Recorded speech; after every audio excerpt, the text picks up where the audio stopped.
Many fall in the face of chaos, but not this one. Not today.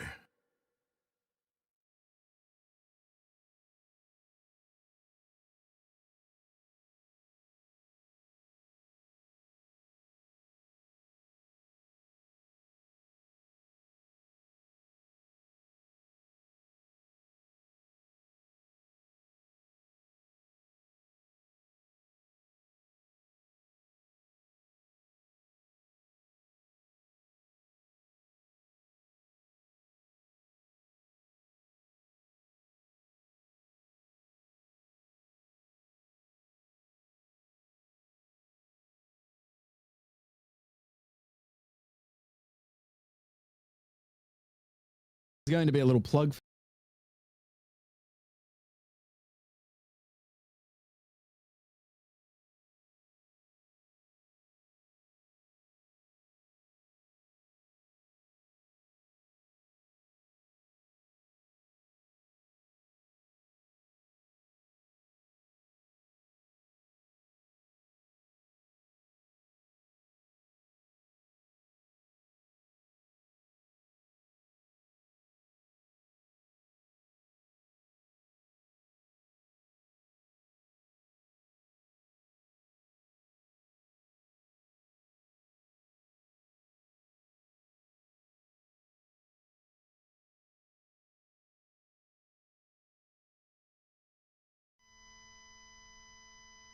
Where is it? Here we go.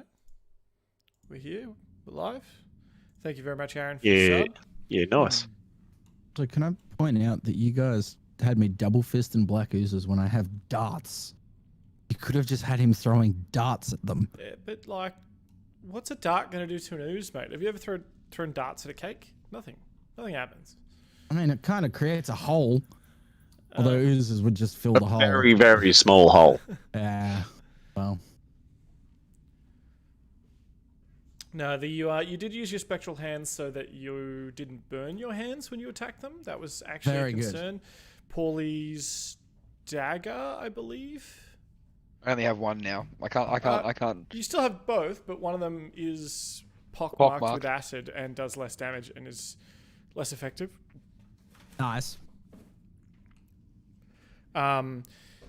Bigger Steve says, I don't know if punching them would do much more, but if you watched our live stream last week or the VOD on the channel, you would have seen that that Reynard, Dylan's character, is essentially a JoJo's Bizarre Adventure character in that he can summon a stand of psychic energy that can punch them and yell Muda Muda. Yes, I didn't even think about that. So Yeah, we've had this conversation a few times. So Hey. so he doesn't have to Hey. actively punch them himself. His psychic ghost hands punch them. Yeah, Hey I do Dan, psychic sorry to punching break up the party. Can you send me a link? Oh wait, never mind. It's loading up. I thought I might have had an old link to the game, to the Forge, the things. Oh, no, Foundry. It takes a minute now. Yeah. I just noticed that myself. There was an update today All good. in Foundry, so there's a bunch of changes and whatnot. It's all mostly still. Yeah, no dramas. Well, I say we get started because we've only got a limited amount of time. I gotta duck off at like 8:39 Fair. to go Let's get into it. babysit for a friend. She gets to go to the Fosterville mine tomorrow, but to do so, she has to leave the house at like 2 a.m. So I have to look after her. Ooh, Jesus. Turns out Bendigo's really far away. Oh, yeah. Hey, Yeah, put your- it is. Put your headphones on. What time did you go to the mines then? Coming out of there. She got to be there at like 5:30. Okay, right, 'cause that they makes wanna more start sense then. filming before sunrise.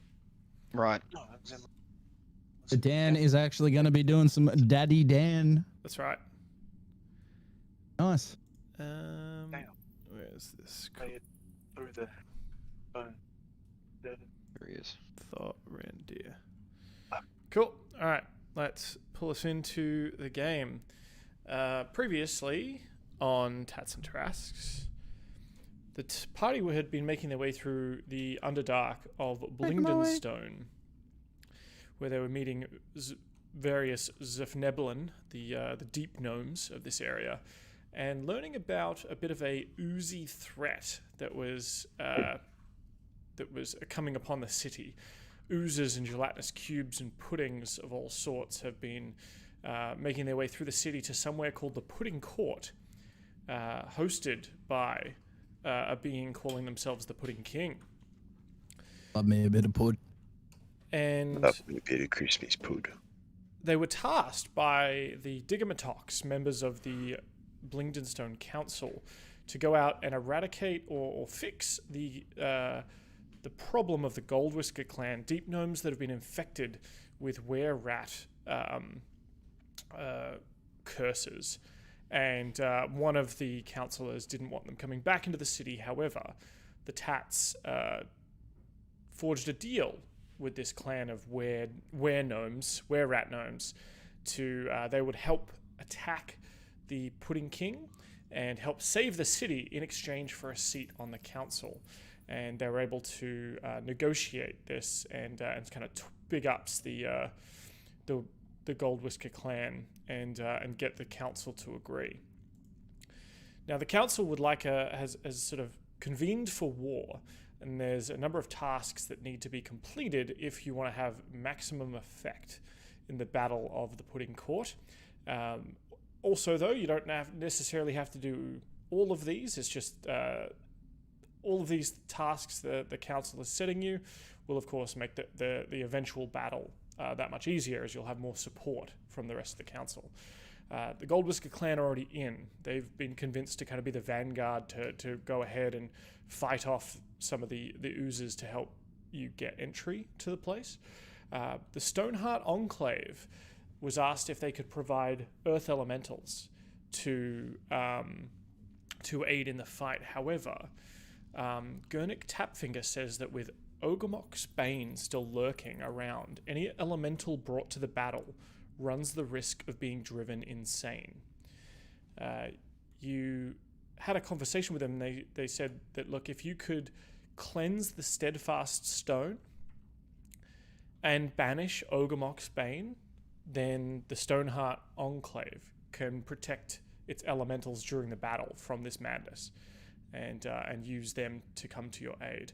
Another option or another task was the Miners Guild has asked you to either go to Neverlight Grove, which is a sort of a myconid forest, or go to the Duragar Bane town of Grachsalach, where they also sell crab juice and Mountain Dew. Nice.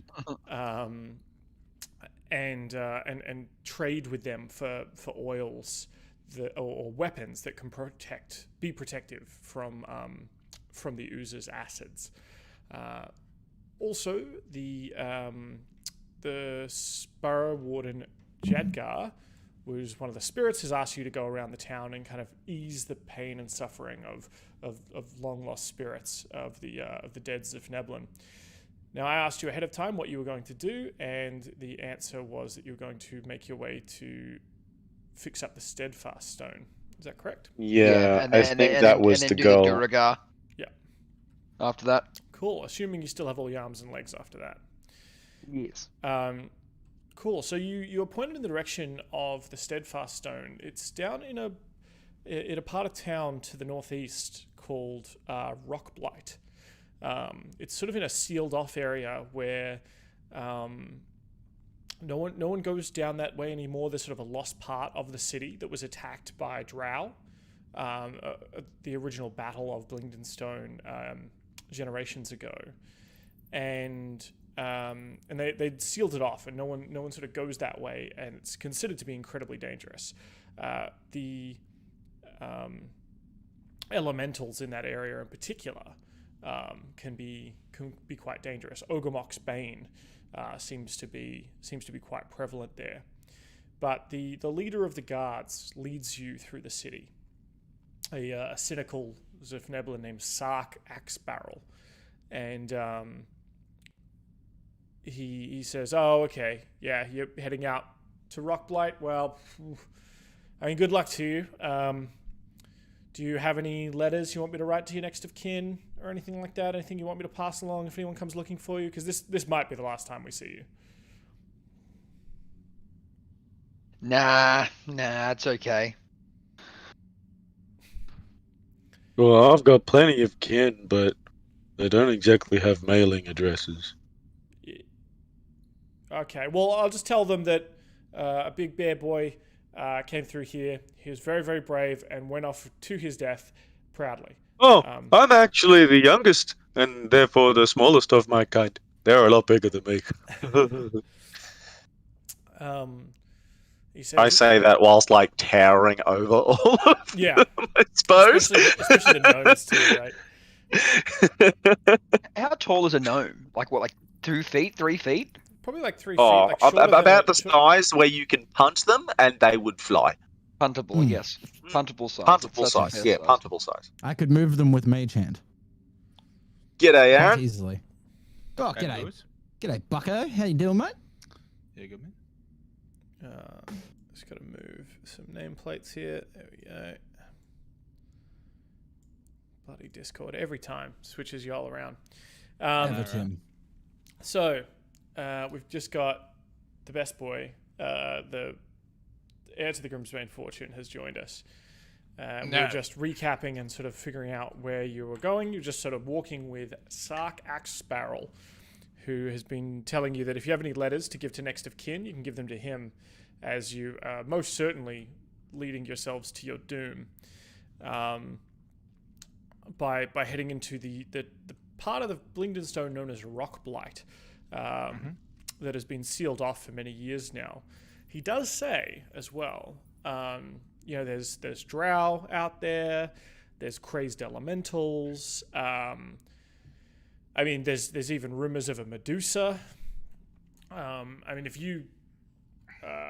If you can find out anything about the Medusa problem, I'll give you 50 gold each, just for information. If you want to come back alive with information, I'll give you 50 gold each.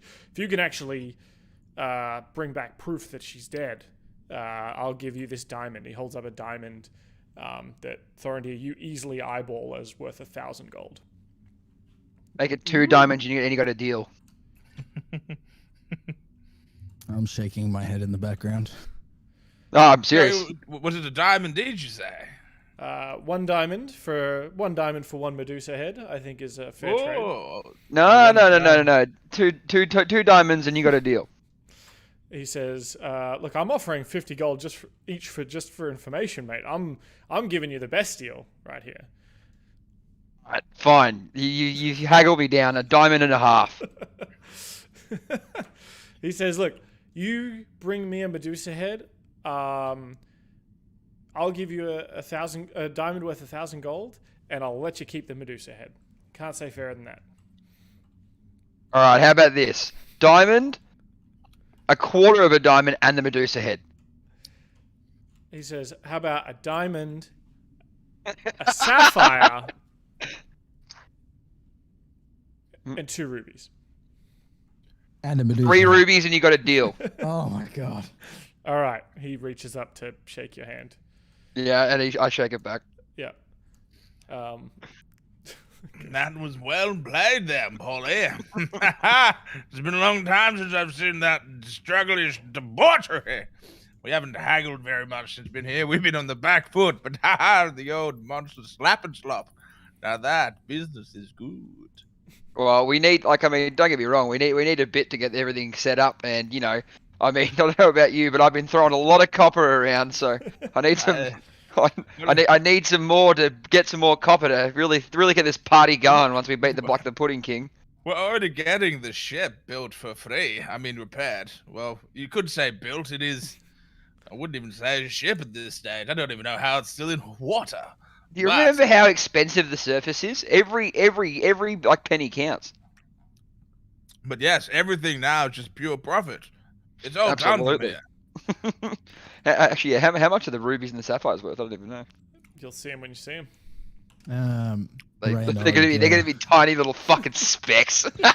Reynard is going to. Reynard interjects. He goes, "Could you not use part of that diamond to revive your fallen ally?" Diamond? What?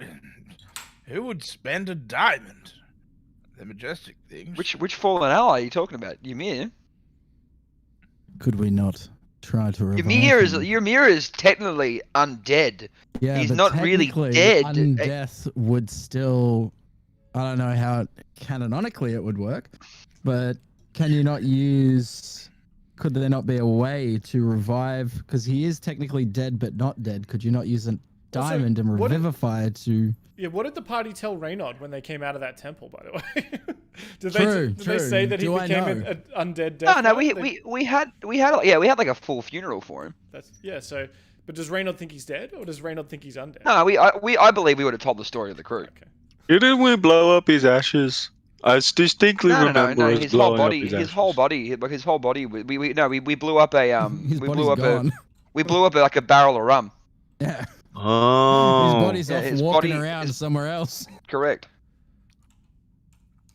We could, but I mean, I'm pretty sure that like it'd be more fun to kill Ymir later, and I mean, I'm pretty certain, Reynard, that there's this other character we might meet at some point who's better than Ymir. Nicer, friendlier. Yeah. I don't know about friendly. Well, look, shush. Can we stop bringing the dead back to life? I already writ off their debts, okay? Okay. Dead men don't have to be paid. Yeah, Because I promised him his weight in gold of everything he killed, but Surely. now he's dead, I What was guess. the life bringing insurance him- payout for Ymir? Because he died on the job. That pays out triple. No, that is null and void. Job unfinished. I actually billed his ancestors or current living. This is the best thing about playing in a fantasy world. Unions won't be created for another 1,000 years. Okay, there's none of this life insurance on the job. Oh, No, but I that- assume Thorendir was the benefactor of any life insurance. I wouldn't, Oh, mate. absolutely. The only reason why I'm not a sailor is because I wouldn't want to fucking run a ship with these days choices. Run them till they're dead. That's what I say. Reynard, Some say he used his gold earrings to secure a coffin and a gravestone. I'd say I'd rub those earrings and sell them for a pint.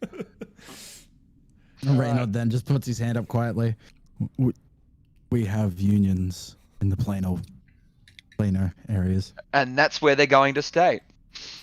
I'm calling my union representative.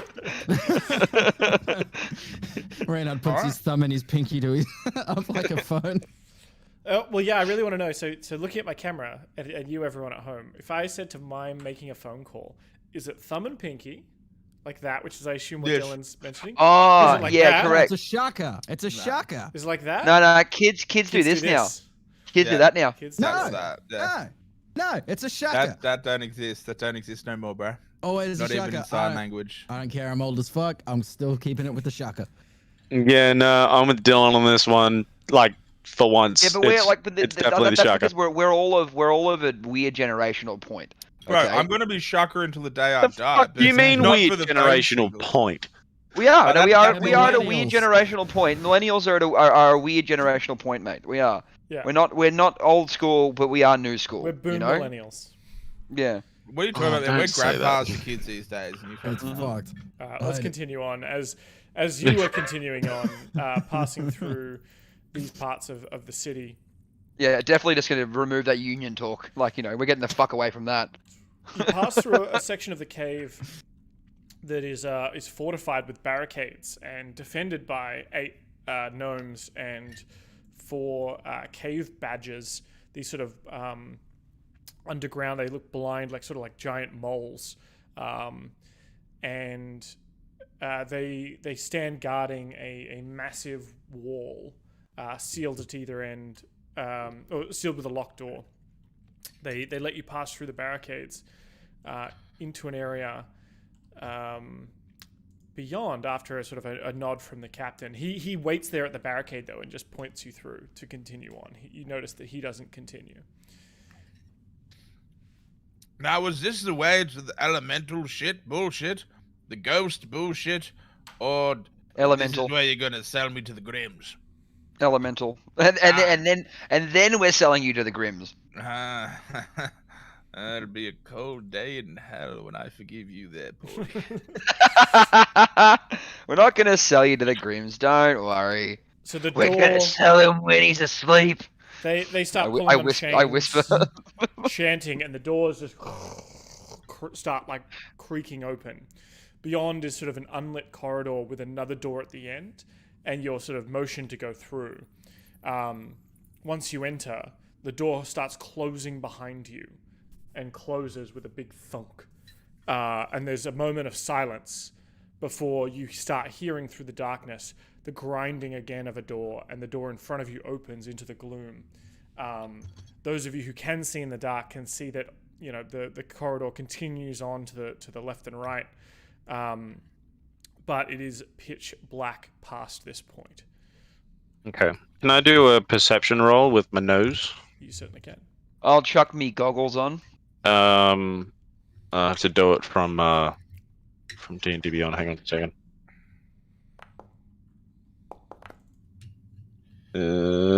That's That is a 6. no, it's 17. Okay. So to your left, Winfred, through the darkness, you can just faintly smell sort of mushrooms and plant life to a certain extent. It's very faint though. To your right, you can smell running water, and sort of old, maybe like old, like decomposed bodies. So they're not like decomposing. Yeah, like rot, kind of. Yeah, but like Yeah, years yeah. old rot. Yeah. Okay, cool. I'm gonna relay it to the guys. Guys, I can smell some dead bodies to the right and some fun guys to the left. Fun guys. Very Yeah, funny. mushroom people. Trimmy boys. I'd have heard there were badgers, now mushrooms. If I had known my memes, we better watch out for a snake, boys.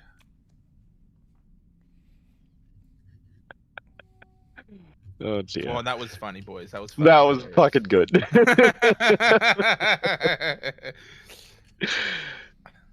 That was vintage. That That very was vintage. proper vintage. That was vintage. Oh, that was a fucking knee slapper. Oh, good.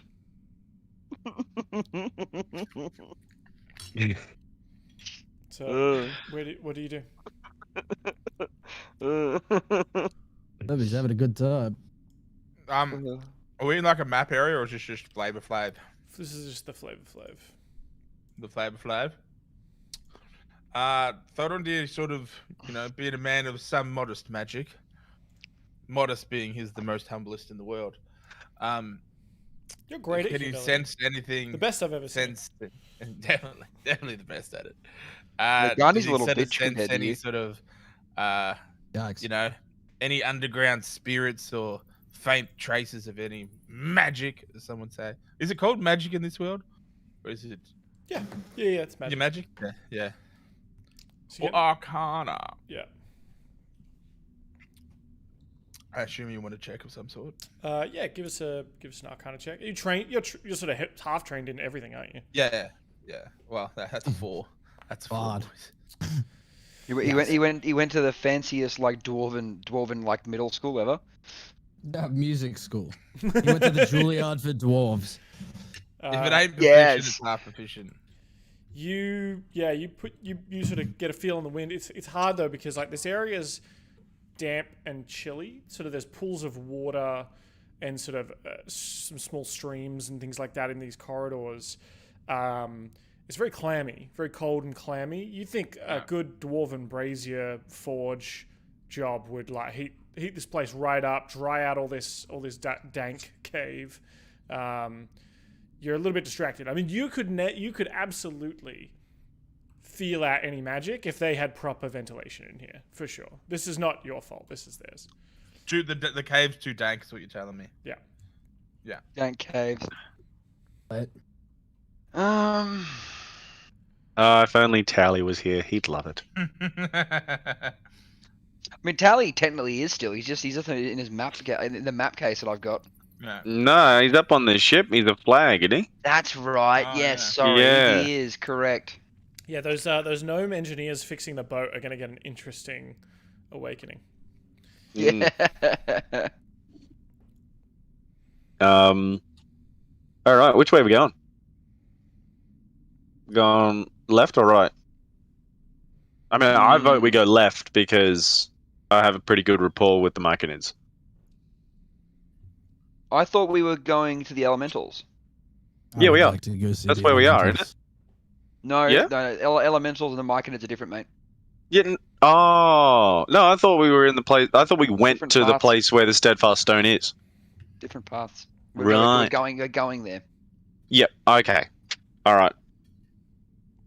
But fuck it, let's go left anyway. Sure. Not onward, not backward, not sideward, but twirling. Whirling. So you make your way left, and there you see, in those of you who can see in the darkness, is a bunch of there's sort of a bunch of graffiti on the walls. You can see sort of big stones with like almost like googly eyes drawn on them in some sort of paint stick or chalk on these walls with a big like X through them. And you keep walking, and then those warnings, that graffiti gets more and more apparent until eventually you come across a blocked off tunnel that seems to have been collapsed or caved in. You can see through small holes in it a chamber beyond that seems to have sort of a slight glow coming from the other end. Me making a deal for those goggles was one of the smartest things ever. I mean, eventually, like that, like I'm worried what that favor will be that I owe, but it was worth it. Ha, my boy, I should have had a favor with Muradin and they cast you with dark vision, boy. Yeah, but now I have cool goggles. Fair. Well, damn it, I wish I had some sort of antique sunglasses or something. Be like, well, so do I. I can still see in the dark. Nah, I can't. Thorendir just throws a copper. The goggles, at they his do nothing. forehead. You got coppered, boy. Oh, I'm okay with that. Okay. Where do we want? Yeah, okay. I mean, look, I feel like Pauly's at this point is pretty damn comfortable being around here and being the beautiful swashbuckler that it is. He's probably just gonna, like, confidently walk forward. You bump into a fallen wall of stone. The cavern is blocked. Sorry, I didn't realize that part. No, okay. Well, I guess we should turn around and go through the right path then. Maybe those dark vision goggles aren't as effective as you think they are. The goggles, they do nothing. Cool. That's it. He's only thought he could see in the dark this whole time. They really do nothing. Yeah. So you head back the way you came and head down the other corridor. You end up in a large cavern that looks very similar to the other residential areas of Blingdenstone. Let's see if I've got a funky map here. So if you remember, Blingdenstone looked a little like this. Full of life, full of light, and this sort of big cavern with all this stuff happening in it. This is that, but abandoned. There's no warmth, there's no joy, only darkness and signs of carnage. Every step echoes against walls beyond your circle of light, and where you can see. In fact, I don't know if any of you lit up any light at all. Do any of you need light? I don't. I wouldn't either. I just trust my nose. Fair enough. Sure, Then the edge of your dark vision. Yeah. The air is cold and damp, and you can hear a waterfall somewhere in the blackness, along with the faint echoes of battle. Oh. We can hear the battle still. Okay.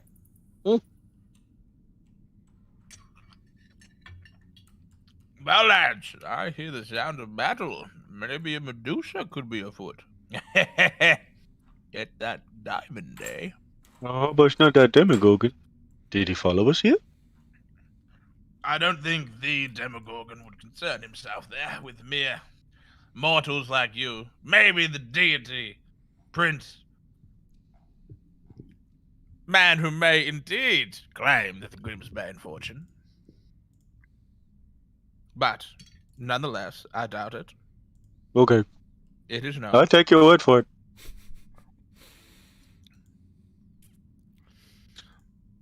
Cool. So you keep making your way through this area, past like what appears to be sort of old shop fronts, old houses carved into the sides of the rocks. Eventually, a ghost of a gnome appears and essentially yells "boo." Let me just. Can we roll to see how many people it scares? We will be actually we will be doing that. Absolutely going to be scared. I'm so scared. I am afraid. So I need you all to make a wisdom saving throw. Oh. Oh, that scared. 6. God damn it. I have a +4 to wisdom. I rolled a 2. So he comes out and he yells, "Ooh!" Each creature within 60 feet of the ghost that can see it must succeed on a DC 13 wisdom saving throw. So that's Thorendir and Winfred are not scared. Or be frightened for 1 minute. If the save fails by 5 or more... Yep. So They shit their pants. Reynard and Pauly. The target also ages 1d4 times 10 years. What? What? Are we fucking aging? Oh, god damn it. 20 so years. You age 20 years. What? Paulie's dead. Yeah, Pauly's life expectancy isn't that long. Paulie's life expectancy is like 10. Now 40. This one fucking old parrot, dude. Is Wait a this minute. reversible? Guess we'll find out. By golly, Paulie! Your feathers have gone from a robust color to a pitiful shade of grey. I'm gonna fucking You kill look this like ghost. You look like a miner or a magpie. Yeah, I'm just like I've become a magpie now. All right. Cool. We're gonna roll. Do you want to roll initiative for me? Yeah, he needs to die. Or we actually no, we're not gonna kill him. We're gonna fucking somehow restrain the ghost or bring him to an inch of his life so he can reverse it. I'll mage hand him if I have to. I'm just gonna put you on the field here. There's no. This is still theater of the mind, obviously, but just so I can add you to the combat. There you go. All right, we're rolling initiative. You said. Yep. Yep.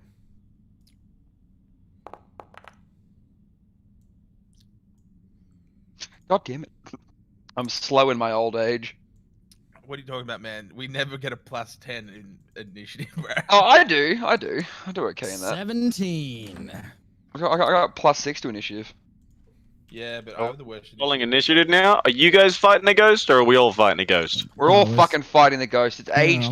It's aged me Alright. by 20 years. And Okay, Calm well, down, boss. I got an 11. So How old am I? I don't know how old Reynard is. So the great thing about Githzerai Githyanki, you're actually probably incredibly old, but time doesn't pass in the astral plane.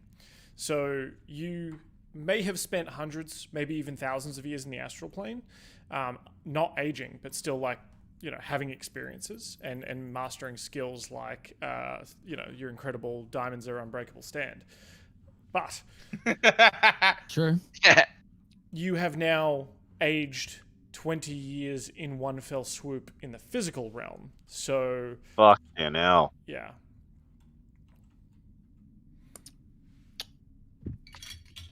Cool.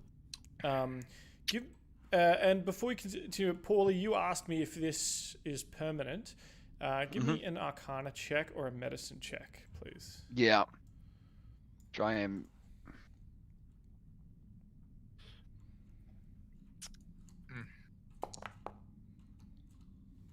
Oh my fucking god! What is with my rolls? You don't know. The passage of time may be a time. Oh no. Oh. Reynard. Do I need to do Arcana? Okay. Only if you're curious. It's just that Paulie actually asked the question. 9. You have also not experienced anything like this before. Cool. Thorendir laughing his tits off at his mate. Can he see if he knows? Sure. Laughing his tits off, so that way you can insult me more. Yes.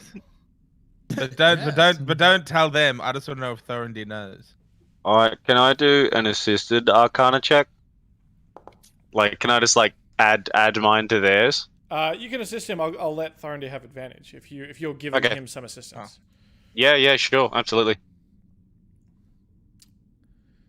So Thorendir, just roll again. Yeah. It didn't matter. An 11, like, you're pretty sure there might be a way to reverse it, though from what you remember, there's a certain window that you have, and once that time is passed, you're probably locked in on that aging, where magic can't do it anymore.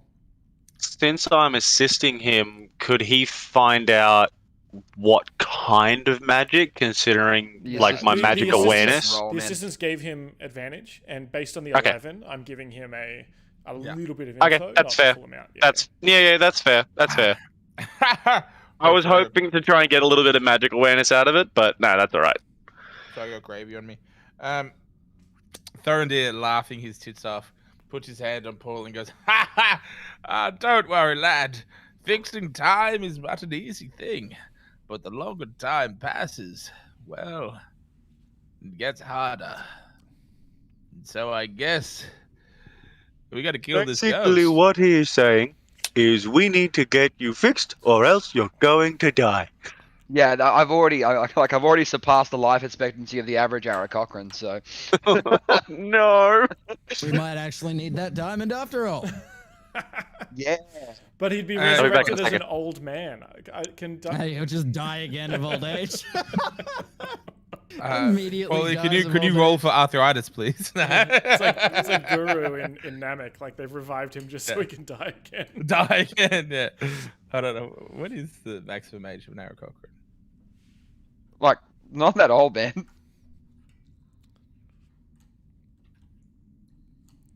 My one weakness, time. Can I? It is So, Reynolds' turn, the first turn in combat, though, as this ghost has come out and spooked you and Paulie specifically. Now They don't usually live longer than 30 years. I'm already like 15 years above that. All right, we're gonna do something about this quickly. I'm probably actually dead. You're you're maybe not dead, but you're definitely on. You feel you're feeling it. You're feeling that age. Both Reynard and Paulie, though, are also frightened. Paulie maybe more existentially. Definitely. This is true. A frightened creature has disadvantage on ability checks and attack rolls while the source of its fear is within line of sight, and the creature can't willingly move closer to the source of its fear. Well, Okay. technically, would a ghost be line of sight? Because like ghosts are like invisible, so they wouldn't be line of sight. It's ethereal, It's ethereal. so it You can still see it. counts. I want to kick it. Can I kick it? Can I? I'm not. I wasn't afraid of it. It's not Are my arms currently out? unless you told me otherwise. Like, No, because you said that they were at the end of last session. Oh yeah, but doesn't that only last for like 10 minutes. Yeah. You guys have had a whole chat Okay. with the council since then. I would have assumed you've had at least a short rest, actually. All right. So I've had a short rest. So let me just pop my short rest real quick.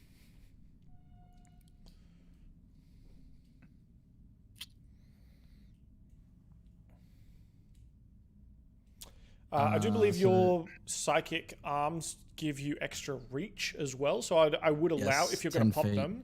I will say that the ghost is probably within 10 feet of you, but it didn't come right up to you, right? Like, it doesn't need to scare you. I have hit. I have hit die on D&D Beyond, but I don't have hit die in. Oh, because we had a short rest one, and you rolled a hit die for him because he was about to die. Yeah. Okay, so this is after my hit die. Okay, cool. So I'm at 22 HP. All right. Well, I'm going to. I can't move closer to the fucking thing, but I don't have to move away from it, do I? Correct. All right, so I'm going to pop out the old arms of myself. Just that's to show that they're out. Mm-hmm. And then now I have to disadvantage. I'm going to. So it's just a straight attack roll to try and grapple, correct? You're trying to grapple a ghost, yes? With psionic energy. Yeah, So I love this. that was rolled at advantage, but go the other one low 20. Natural 20? Yeah, No, I got a it's- natural 20 and an unnatural 20. Yeah, Oh, so okay. I'm going I to take just the accidentally 13. So it's held. actually a acrobatics. It's actually an acrobatics check. So what's your acrobatics modifier? My acrobatics is +6. Okay, he's going to make a dex saving throw to try and get out of that, but you've got a 13 plus 6, so you've got a 19. I'll give you Yes. +1. Actually, I'll throw in a +1 because Astral gives you that +1 as well. And so you got a dirty 20 here. Jesus Christ. And he just saves. Fuck So you, sick. Ghost. Unfortunately. Fuck you, Oh, Ghost. you ghost. Do you get a second Uh, attack as he's part of your your ghost. attack action? That's if I flurry of blows. You tried to Yeah. grapple that, didn't you? Yeah. Which No, is an no, you attack don't. action, technically. Yeah. Yeah. So you can, from here, you can either not spend a key point and do one bonus action attack, or spend a key point and do 2 unarmed strikes as bonus actions. I'm going to spend the key point. I'm going to do 2 attack. Mhm. That one doesn't fucking matter. 12 will hit. That's a 12 and a 12 for 5 and 6. They both hit. 11. So, yep. And you are able to connect with these attacks, thanks to obviously your psychic arms. Now, do you yell "Muda Muda Muda" or do you yell "Ora Ora Ora"? This is very important. I yell, Dio!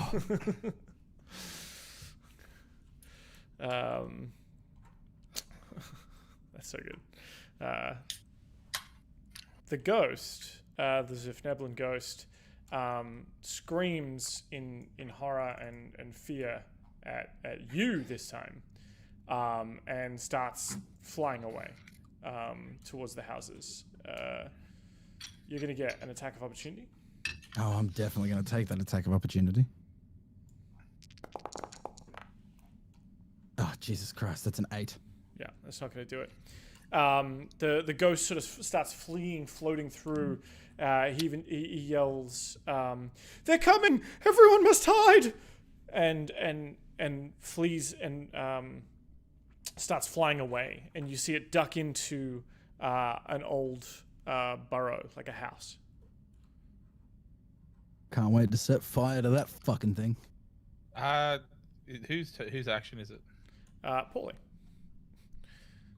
The decrepit. I'm still freaking out, aren't I? Yeah. Yeah, you just do things at disadvantage. Oh, okay, that's it. I don't know. Paulie's different to you, man. He's dying. I'm kind of like, yeah, existential crisis is probably kicking in. Looking at like my feathers and. Give me a wisdom saving go. throw for the you know how, because you were already touched by madness in the Underdark. Yeah. Oh, it's bad. Man, I've not rolled over a 10 this whole time. Oh my god. Oh shit! Where's the? Does Paulie have dementia now? I have Like, dementia. is that where we're going with this? Because that's Yep. that's bad.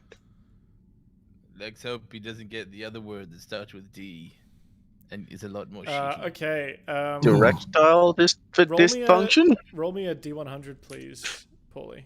Oh mother of god. Please be high. Please be really high. Oh, wait, I'm talking is get it- 100. 28. Oh. 28.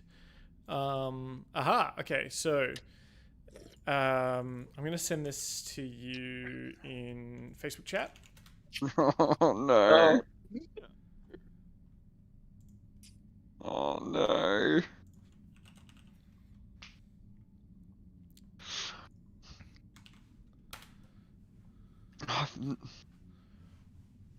How's that?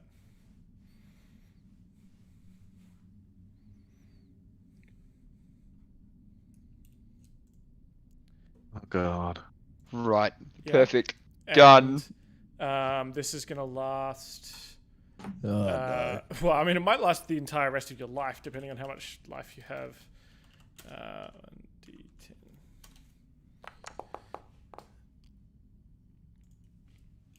Yeah, it's gonna last quite a while.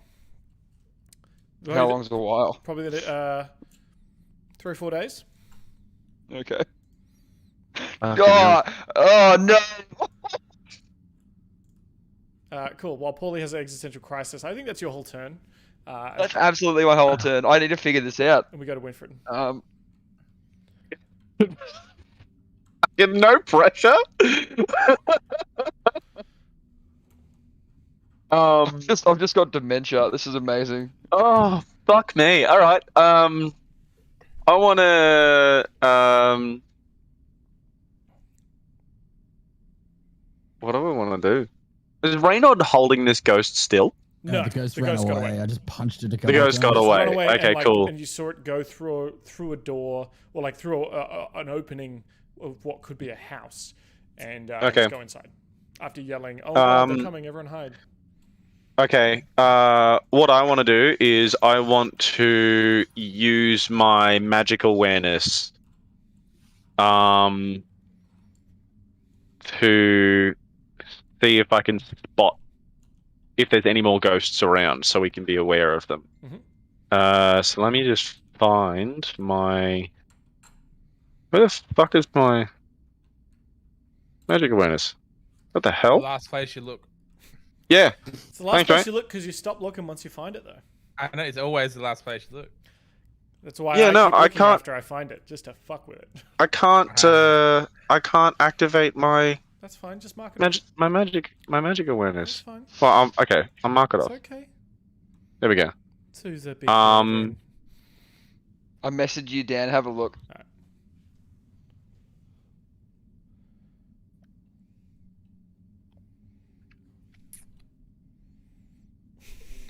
Yeah, I don't have my little ability That bar sounds anymore. good. That sounds pretty good. Yeah. Right. Okay.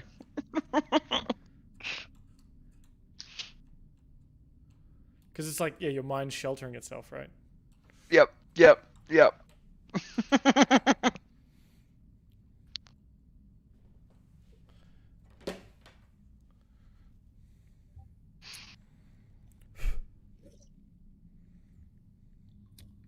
So what are you doing? Tell me physically what you're doing. You're just searching for magic, essentially. Yeah. So my magic awareness, anywhere that I can see, or like anywhere, I think it's within like 60 feet. That's what I was trying to find because it has a little tooltip. I haven't used it in a while. Are we still in the dark though? Yes, but I think we established. No, but sensing magic I is think like- we established that I see with my nose when it comes to magic awareness. Ah, here it is. As an action, you can open your awareness to the presence of concentrated magic. Until the end of your next turn, you know the location of any spell or magical item within 60 feet of you that isn't behind total cover. When you sense a spell, you learn which school of magic it belongs to. Cool, and we've established that there's a little bit more of an extension on that, which is, just like magical effects, and you can kind of get even stuff further away. I think you can kind of get a bit of a whiff of. Yeah. So you smell. You can obviously see sort of a trail of ectoplasm through the air, or smell it where the ghost went.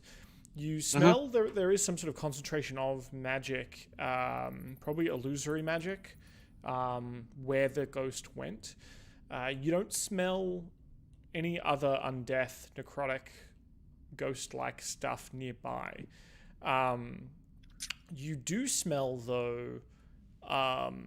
Powerful elemental magic to the sort of northeast. Okay.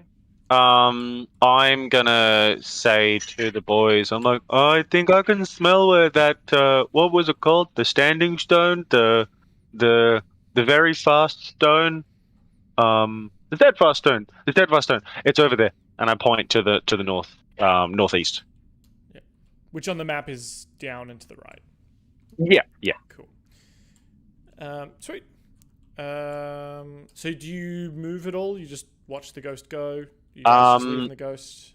Yeah, I think it's probably best we leave the dead the hell alone. No. I was gonna do something, but Okay. yeah, whenever your turn's done. Yeah, look, like considering that I'll only be because I've only got physical attacks apart from my magical abilities. So if I hit it with any magical abilities, like honestly, the worst that I can do to it is like a pitiful amount of magical damage. So magical I reckon weapon. we just leave it the fuck alone. You have a magical weapon.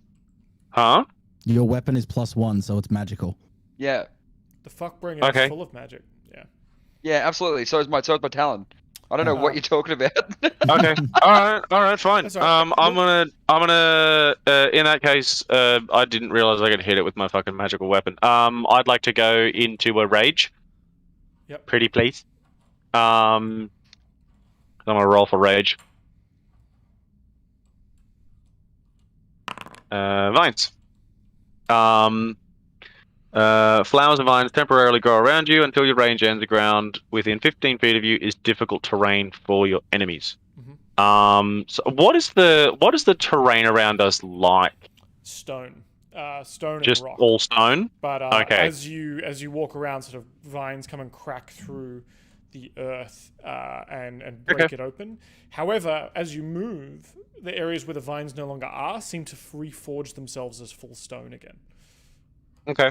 In that case, what you see when Winfred starts looking for this ghost, effectively what it looks like is Winfred starts like getting in a big whiff and doing his magical awareness, go and spot where the ghost is, and then you see him turn into like a twisted version of Winfred with like vines and bits of rock and stone for claws as he starts crawling toward the door where the ghost went through. Sure. So you do that, and you can make your way in to the small burrow. Yep.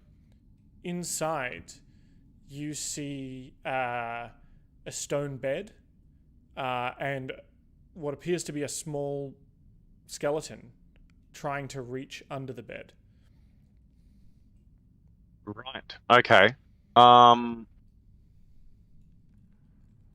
Could this be one of the spirits that we were told to lay the rest, or to put at peace? I'll put it on Thorendir's turn for now. Okay. Just before I go, the ghost of the thing. What type of ghost was it? Like, was it a gnome? Was it a person? Was it an orc? It was a gnome. Gnomes are people too, Aaron. A gnome. All right. Well, Thorendir, clearly seeing them afraid and running from us, shouts out, "Don't worry, your spirits. We are not your foes. Trust us. I know there's foul foot upon here, but we are not your enemies. We are here to cast out the foul land and kill the Pudding King. Please trust me." And I try and persuade the ghost not to be afraid of us. Okay. Give me a persuasion. 16. The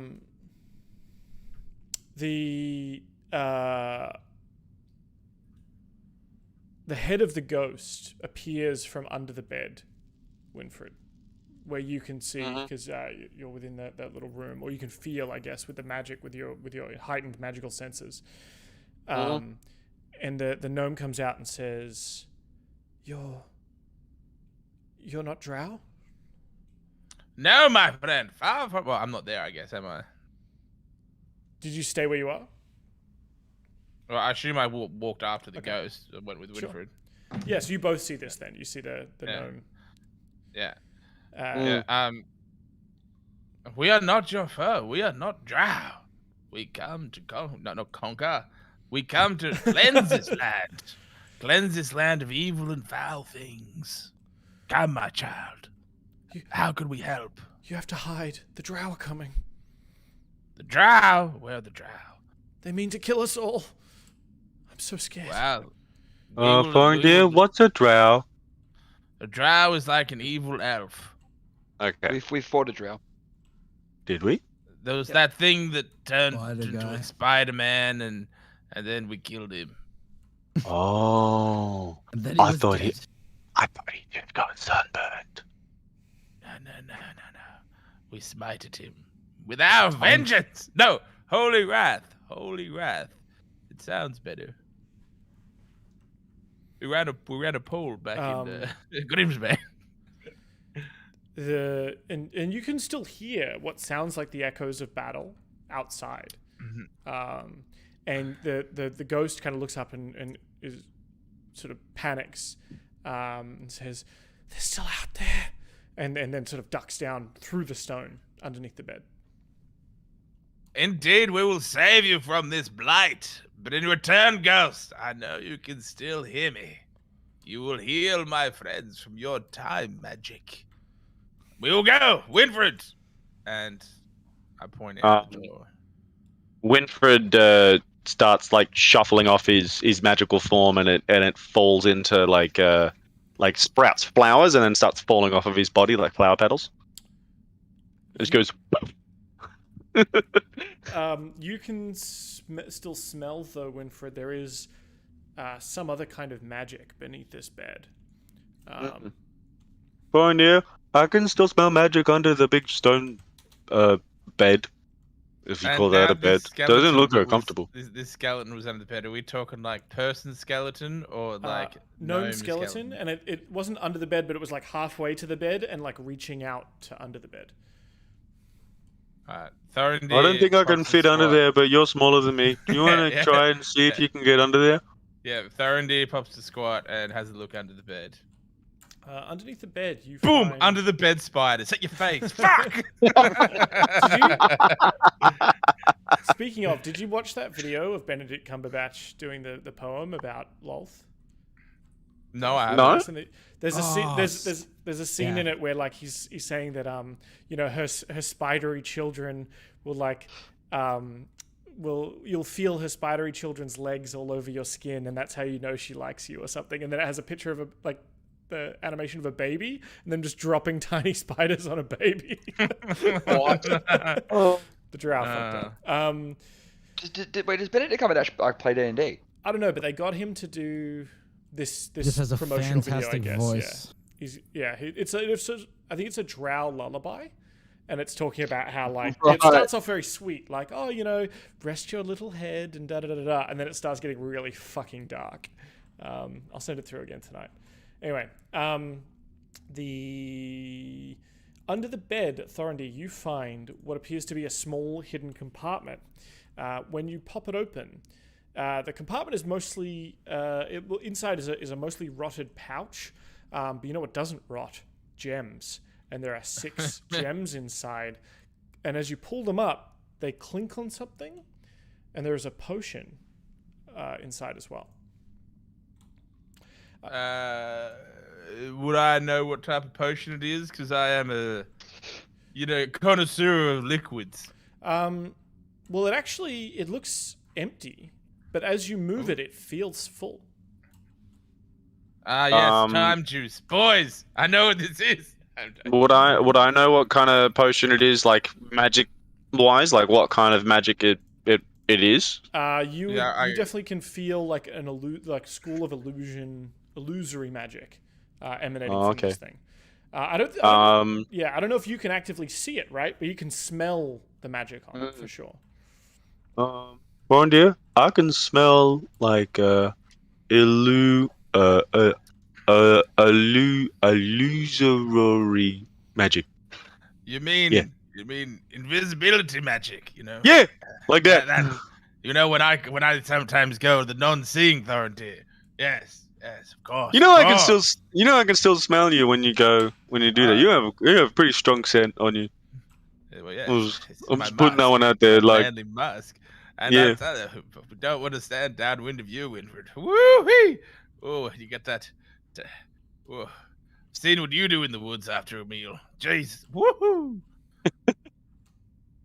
Like I know you didn't want anyone to know about this, but I remember there was that night when we were on the ship with that lady, and like you went invisible, but I just want you to know, like I saw you I saw what you was doing. Now don't you be questioning me. When I'm invisible, that's my time. Don't you be smiling at me from 3 to 6. Like, that's my time.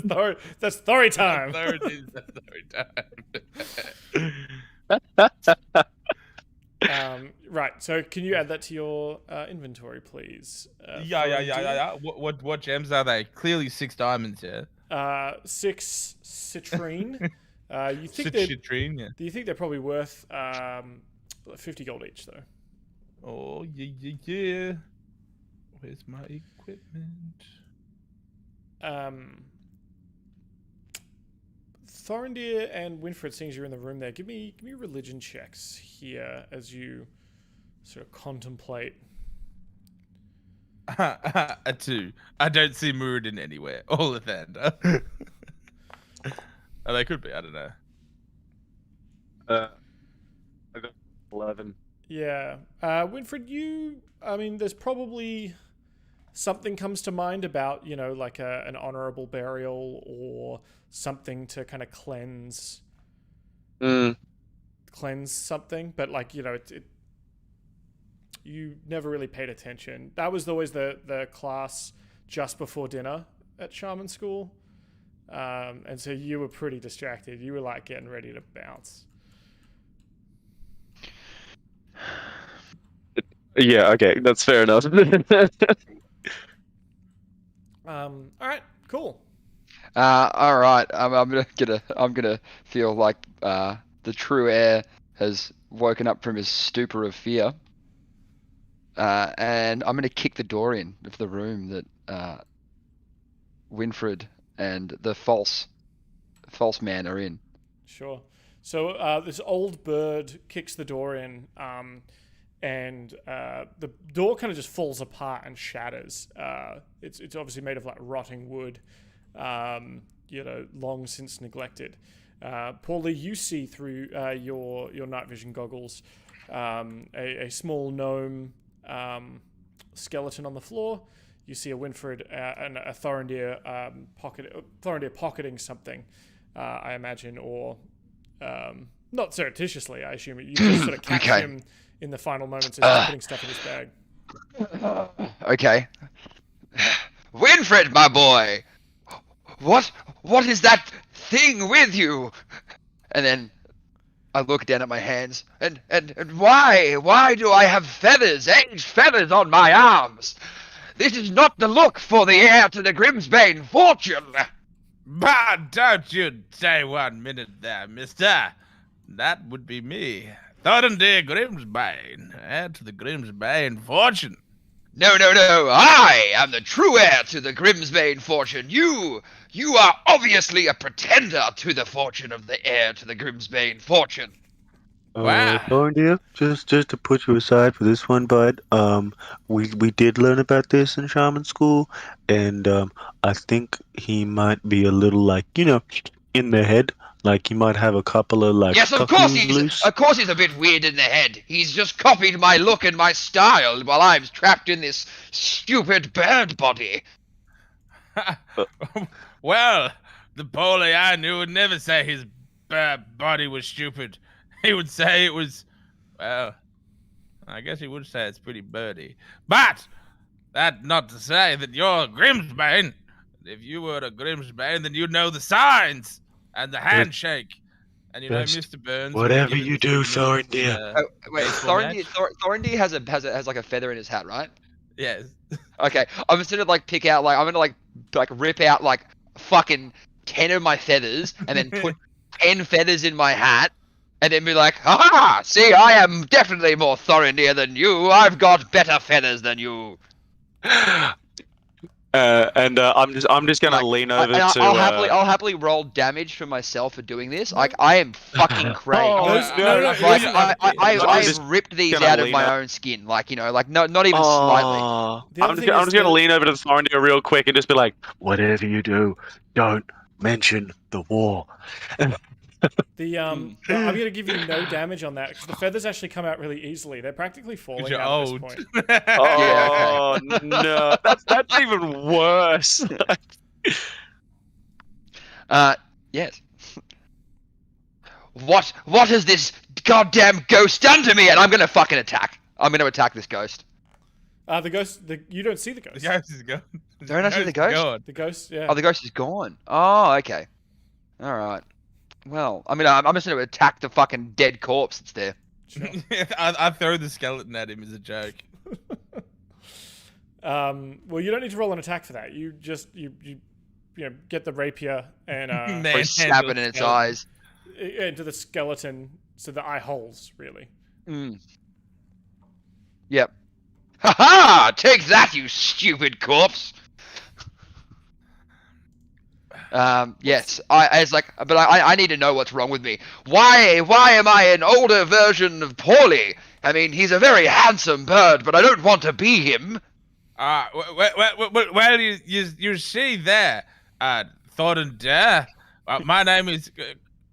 You see, I'm Pauly, and I throw a copper at his forehead, and you see, we switched bodies, but that body was aged a bit. We've got to fix the bodies, and we got to go this way. Come there. Yes, mighty Thorendir. Yes, heir to the Grimsbane fortune you are. I must say, you are quite a handsome man. You are one of the most beautiful dwarves I've ever seen. Because you look just like me when I was younger. Well, yes, of course. Yes. Why do I get the feeling it's like an old lady lost at the mall and just like grabbing this guy and like feeling his. I'm just gonna treat feeling Pauly like. Thorendir up. I'm like feeling his pecs. Such a strong dwarf. I'm just gonna treat Pauly like old Grandpa Yogi. Like, okay, Pauly, come on, let's get you home. Come on, let's go. I posted a GIF in the Twitch chat that I think you should all check out. You probably know exactly in the which Twitch one it chat. I'm not in the Twitch chat, sadly. I should have been. Oh no! It was a beautiful mix, though. I must say, like, I mean, for as shit as luck goes, for the aging thing to happen, and then the madness thing that was picked is kind of perfect. Yeah. What's Reynard doing while this is going down? Reynard's just sort of surveying the area. If I were to attempt to detect thoughts on Pauly, would I be able to see exactly what is causing it? Like, see a way to undo the madness? I don't know if you see a way to undo it, but you definitely kind of see what's happening in there. I think you'd kind of get an idea in his head, right? Like, well, you get to know the thoughts that are in his head, for sure. And I would, well, I mean, Timmy could give them to you. Yeah, so essentially... I haven't cast it yet. Okay. Why isn't it letting me... I haven't cast the Detect Thoughts, so... Cast... There we go. That's an 8. And it's Pauly believes he is Thorendir. Fantastic. I'll mark that one off. Simple as so that. you get a look into the thoughts, and it's not, haha, I'm playing a prank. It's like him going like, wow, this is really unfortunate. I'm in an aged bird body. We have to try and get me back into my real Thorendir body. How else am I going to inherit the Grimsbane fortune? Sort of thing. Like that's the kind of vibe you're getting. Like it's definitely not put on. You can see, like you could probably also see, because you're used to his thoughts, like they're still Pauly's thoughts, and like they still have that same texture to the Pauly thoughts that he usually has of robbing, stealing, sneaking, flying. But there's sort of like a crack in them that has put them through a weird lens. So I'm hearing Pauly talking like Thorendir, but every so often there's a squawk in there. Yeah, in the thoughts themselves. I would like the way I envision it. The way I envision it is literally that, like, pretty much maybe like Thorendir being the loudest character. That is the identity that with my cracked thought, like the loudest character that Pauly knows.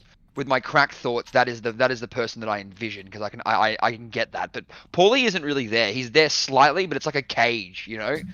Alright, Actually, so- probably if we were to go like let's say if you asked Brady my thoughts, if there was to be a visual of it, Paulie is envisioning his past of being, and Paulie is a younger version of himself, and he is trapped inside this giant cage, and he's being poked and prodded by a giant pirate, and he is crying. So what he is now envisioning is basically Thorendir being the strong person that he knows. He is what like that's what he has now become, because Paulie cannot handle this.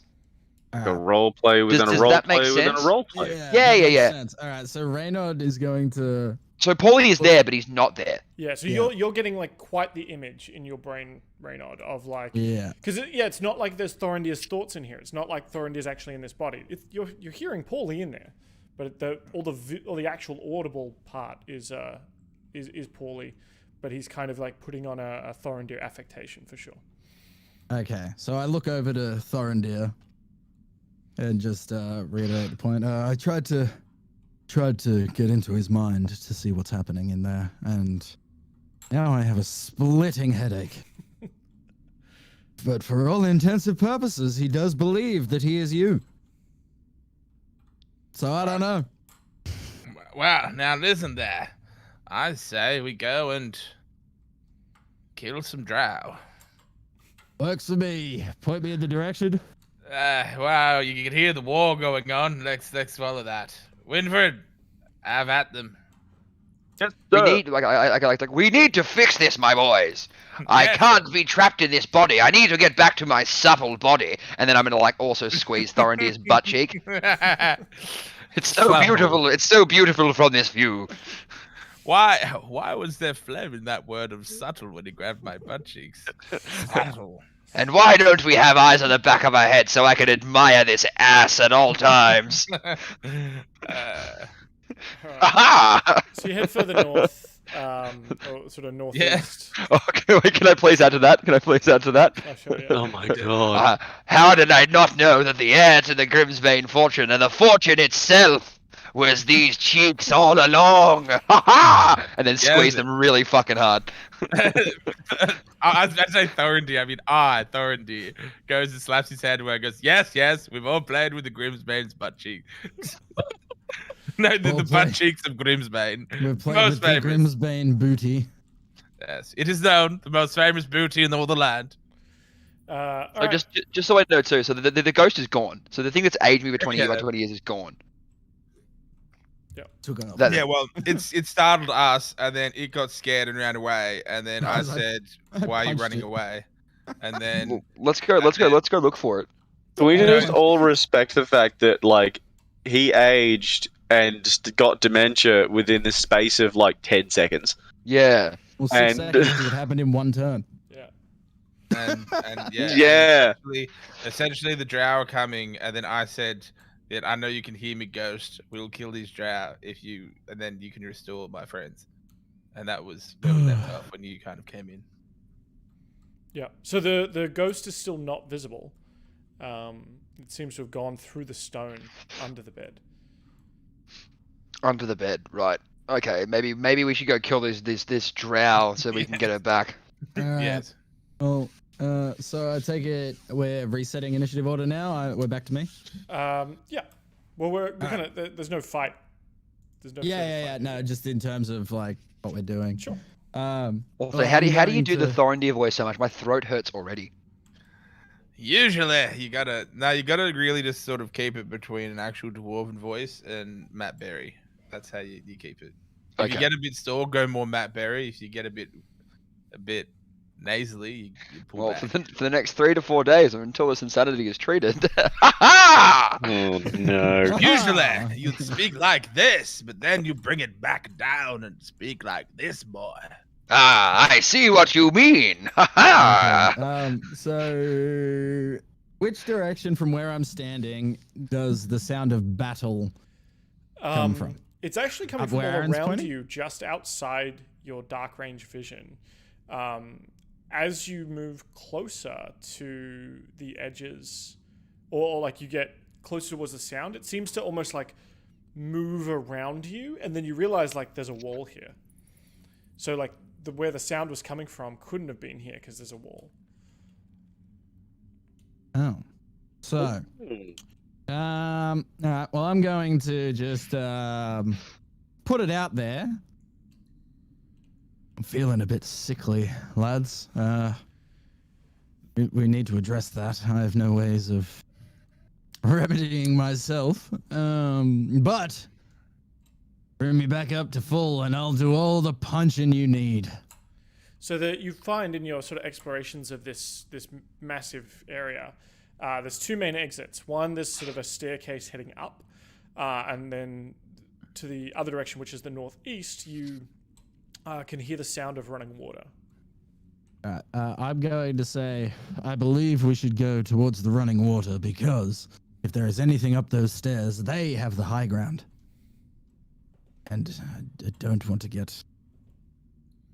with that. Well, lead the way. Let's go. I'm going to. But no, shh.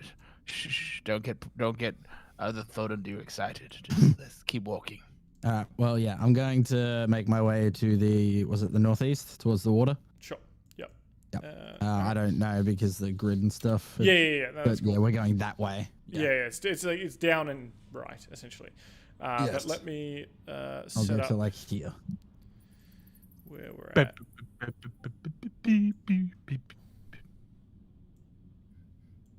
Okay.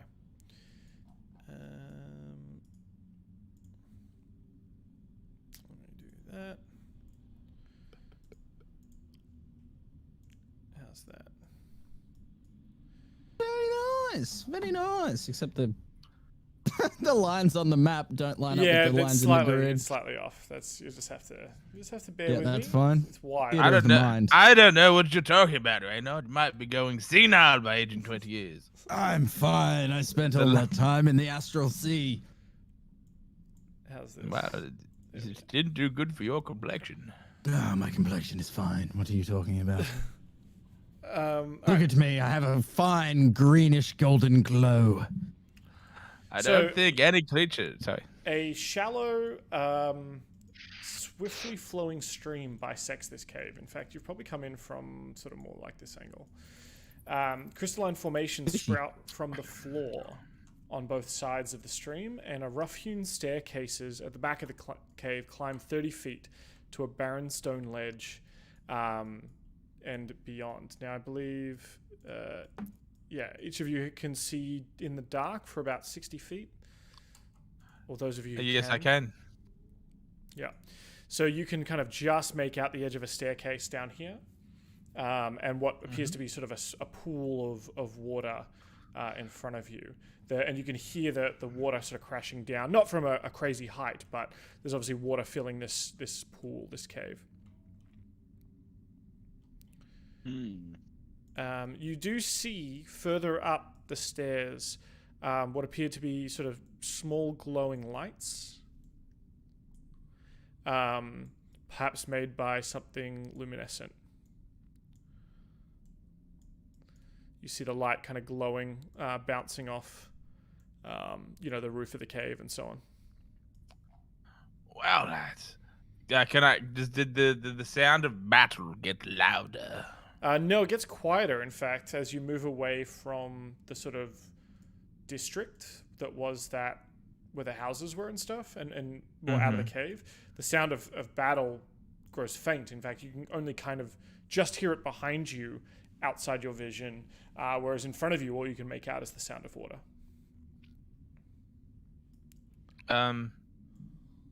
Thorendir runs 15 feet and then power slides another 15 feet and has a swim. Splash. Come on in, kids. The water's just fine. And Thorendir swims down and tries to catch a fish. All right, give me an attack roll, I guess, for trying to catch fish, like a unarmed strike. Unarmed roll? Yeah.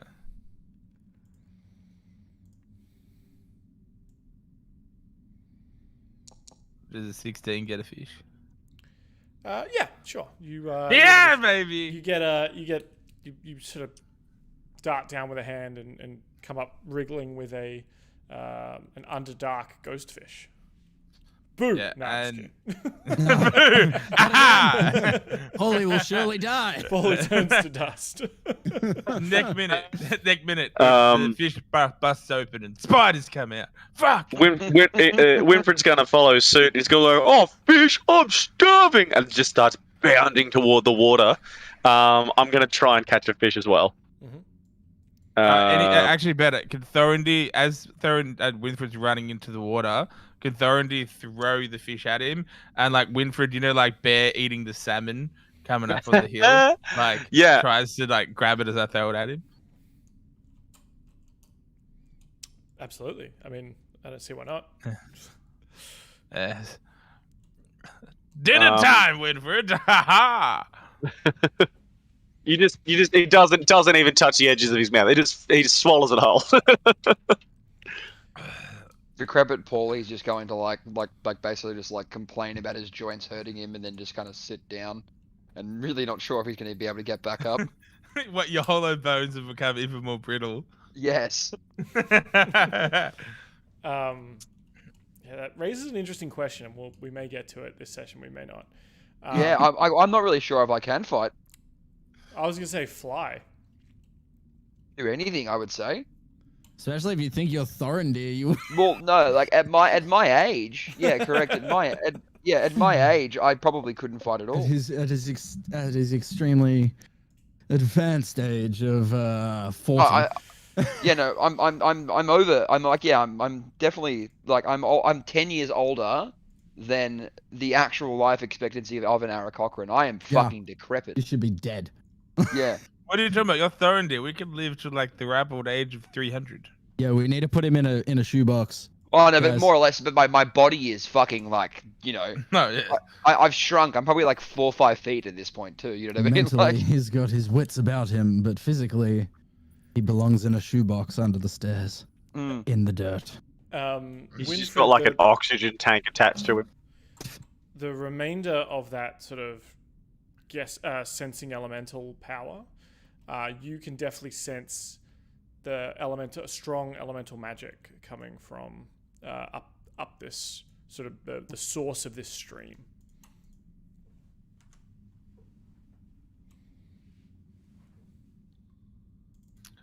Sorry, I was eating.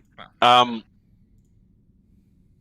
gonna relay that to the boys. I'm just gonna say, that stone that we needed the very fast stone that we needed to find, it's upstream. It's that way. And I point upward toward the river.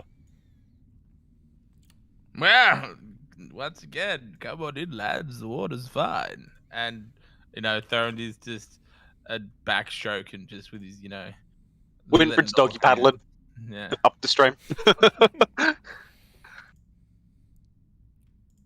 Cool. Okay. Like, you know what? Yeah, I'm gonna just fucking like. I'm gonna go around the water. I don't believe an older man would want to get into the water. That just seems silly. And Thorendir doesn't like to get wet unless it's beer at his mouth and a woman at his side. Ha ha! I heard that the wrong way round. Yeah. Oh no! That was implied. Oh, sorry. I have a Perfect. quick question. How much does Paulie actually weigh? Fuck all. Like, I need it in pounds. Give me a number. I don't really have a number, but I not even 100. I can like with his bones and shit like that, and he's usually like 5'4", around that. I'm pretty sure he only weighs like 120 pounds max. It's still too much. Never mind. Max, don't you know what I know, mean? dude. Like realistically, like to be able to have flight and the hollow bones, and bones being the dense thing, like max 120 pounds. Yeah. Cool. Still too You much. for can't my lift little him with idea. magic mate hands. That's what I was gonna do. I've already thought of that. many sessions ago. Paulie, as you make your way around the edge of the pool and kind of up the stairs onto the next ledge, you see you start to see that there is another ledge beyond, sort of a higher area up the top. There are also crystal formations growing throughout the cave. Some of them with some luminescence. You can actually kind of see partly through some of them. And they glow. But from you can just make out there's kind of weird shadows being thrown all around them. There's you can kind of see the entrance to this, where the stream is coming from, is sort of a small cave. You can also see up on the ledge above it a statue that appears to have stone wings. Stone wings. Okay.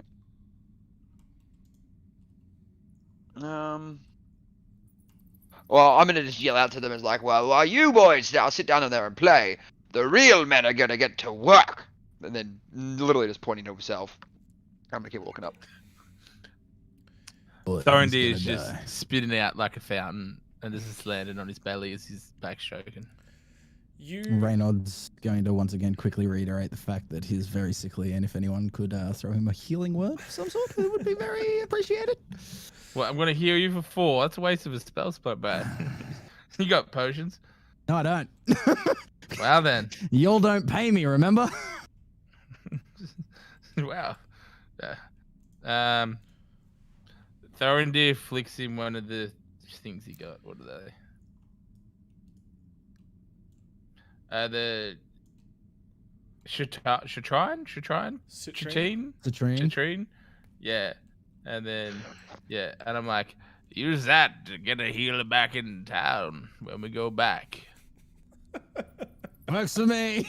I'll put it in my pocket. If I die, remember it's on my corpse. So that's a 50 gold gem. He's just flicked over to you. Cool. Paulie, as you sort of make your way closer and closer to the entrance of the cave where the water's coming from, you notice another set of stone stairs going up, but from within the cave itself, you can see light sort of glowing, a lot more of these luminescent crystals, semi-transparent, slightly distorting the images and the light that you can see through them. Give me a perception check. Here.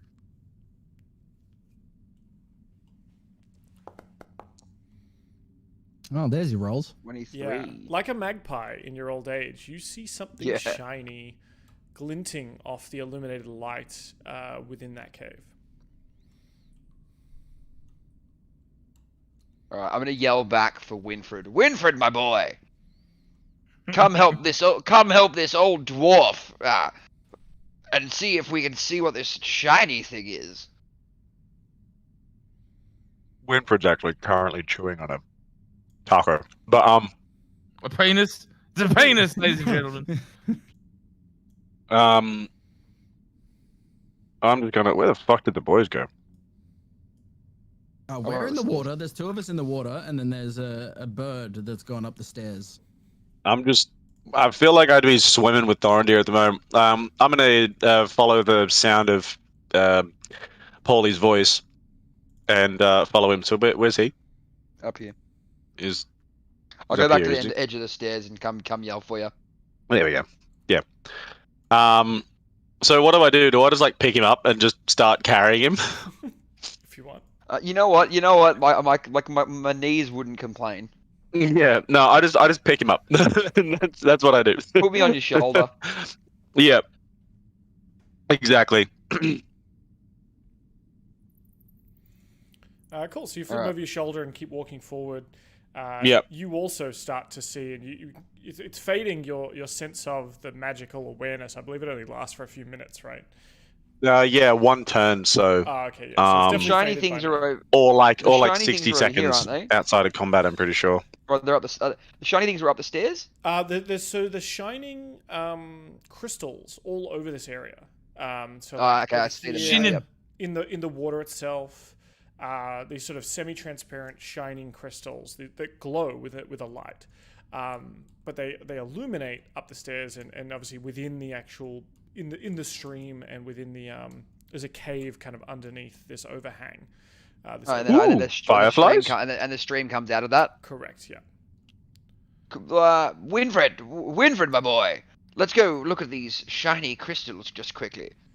So the stream itself, especially up here, is only about 3 feet deep. You can see, there's a couple of those shiny crystals kind of in the river itself, and you spotted whatever it was that was glinting with its own sort of pulsing light within the cave, Paulie.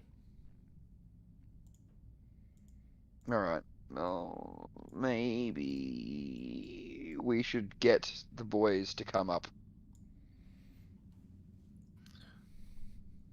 Yeah, maybe we should get the boys to come up before we before we go into the cave. Yeah, I don't think it's a smart move going into the cave. Yeah, with a decrepit bird and his carer. Correct. Especially because it's stairs. It's not a ramp or something. Oh, we need to get him a wheelchair that can go upstairs. He has wings. He can't fly. He I don't thinks have- he's you. Yeah, correct. I feel like this is a conversation that Thorendir and Reynard are having on the way up. Yeah. Well, Thorendir, my boy, Winfred, my boy, what's going on here? I'm calling him you because just his keep getting knees more are and more stuck. handsome. Every time I see you, you just become prettier. Well, I thank my mama and my daddy for my looks. Dwarves sprouted up from plants in the ground. All right, Winfred, my boy, let's go inside this cave. Okay. I'm just gonna smack him on the bum. You know, it's like that's the one beauty of age. You know what I mean? You can do that kind of thing and get away with it. You know. Is there a way that we can No, the cave his was token to back mine? here. The cave was back here. Oh, okay, it was back Looks here. like the Okay. water was coming out. So Something going. yeah, it appears to be giving off a yellowish light.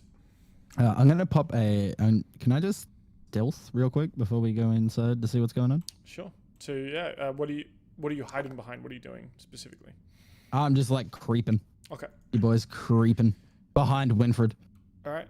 As you're sort of creeping around, Paulie, you are carried by Winfred into the cave itself.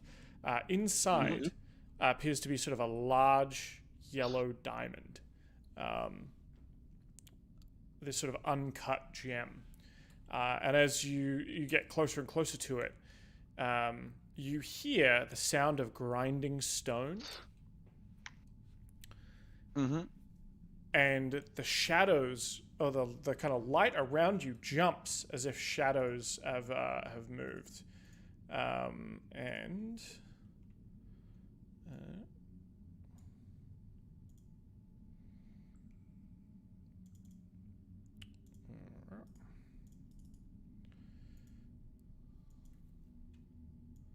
bear with me. You hear the grinding of stone. And then you look up and see that the two stone winged statues are in fact moving. We're gonna roll initiative. Oh shit! Time for me to get sub 10 initiative. Way ahead of you. I told you 5, bitch. 11. It's the same. What the fuck is this shit? Old man Paulie getting 11s. I got an 11 as well. I mean, that makes sense. Yeah, me and Paulie are acting in tandem. What I do love, Dan, is that you plan to have flying monsters. The one time I can't fly. I mean, we could throw you. So one of these stone creatures kind of catches you by surprise and swoops down at you, Thorendir. Oh no! Oh no! And claws swipes at you once for a 17 to hit. That hits. For 3 damage. Another set of its Yeah. claws comes out at you, Paulie. 1 second. 1 second. 1 second, mate. 1 second, mate. Alright. He triggers my trap card. Ooh. By attacking me, he triggers Burning Hands from my armor. And Actually, by the way, I gave my armor to get fixed, didn't I? no, we were looking into things to stop that getting fixed. No. I remember last session. I literally said that I gave it to someone to get fixed beforehand. I think Well, them. they were going to hand it off to. They said you'd have to go get like this special stuff to go get weapons and armor that wouldn't Right. get acid Mhm. done. Right. Okay. Yeah. So I think you've still got your busted armor. That still definitely hits. Yeah. So Burning Hands. So they've got to make a DC 13. It's in Dex, yeah. So it's ripped by 11 points of fire damage as it sort of breaks off and melts part of the stone. But it's still able to reach out and swipe at you, Paulie, for 5 damage there as well. When it comes to this, do I to leap to his I'm defense at actually all, just- I'm considering actually he's like in my hands? Yeah. You can take the hit if you want. If you would, Yeah. I'd allow that. Yeah. I'm gonna try and defend Paulie as much as I can. So, I'm gonna try and defend him. I'm not sure what kind of action that is, but do I just Don't you have take sense? damage or? If Paulie is in your arms, I think the attack would hit you instead of Paulie. That's fine. So, Yeah. Yeah. So if you want to take the 5 damage instead of Paulie, that's also fine. Wasn't I on your shoulder? Yep. Yeah.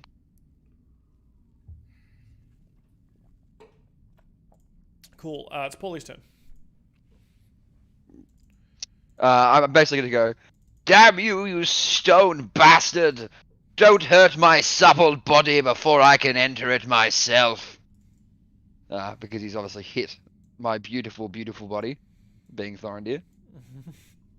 Can I please? I don't want this to be my action, but I really want to just try something before I do attack him with my rapier. Mm-hmm. So after saying that, with my free hand, I whip out a little finger gun and try and shatter, baby. Yeah, nothing happens. And then nothing happens, and I'm like, blast it! I'll try to stab him in the eye with my rapier. Sure. Bloody thing usually works against stone bastards. 21. 21 will definitely hit. 24. It is a magical weapon. Cool. It is, yes. And then for my bonus action, I'm actually going to jump off Winifred. And I'm going to just kind of like hobble my way behind that rock there and then hide. Yep. Okay.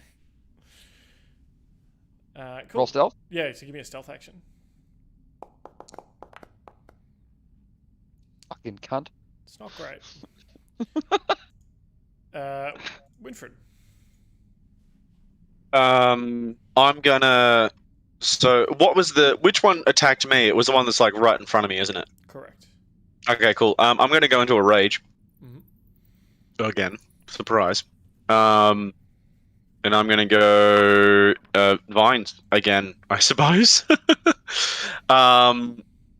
Okay, so from the water, a lot of just like swamp-like vines start appearing from the water, and I'm gonna go to hit him with my warhammer. So he, it's within 15 feet. So he, if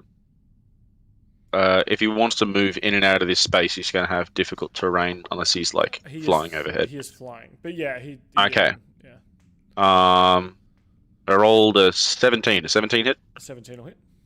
Okay, cool. Roll for damage. I'm gonna like one hand swing this, and I'm just gonna like, I'm guessing he's like sort of above me, I guess. Sure. Yeah. So I'm gonna just yeet my hammer at his head, and then when it falls down, I'll try and like like leap forward and catch it. Yeah. And then I'm gonna throw it again Okay. for another attack.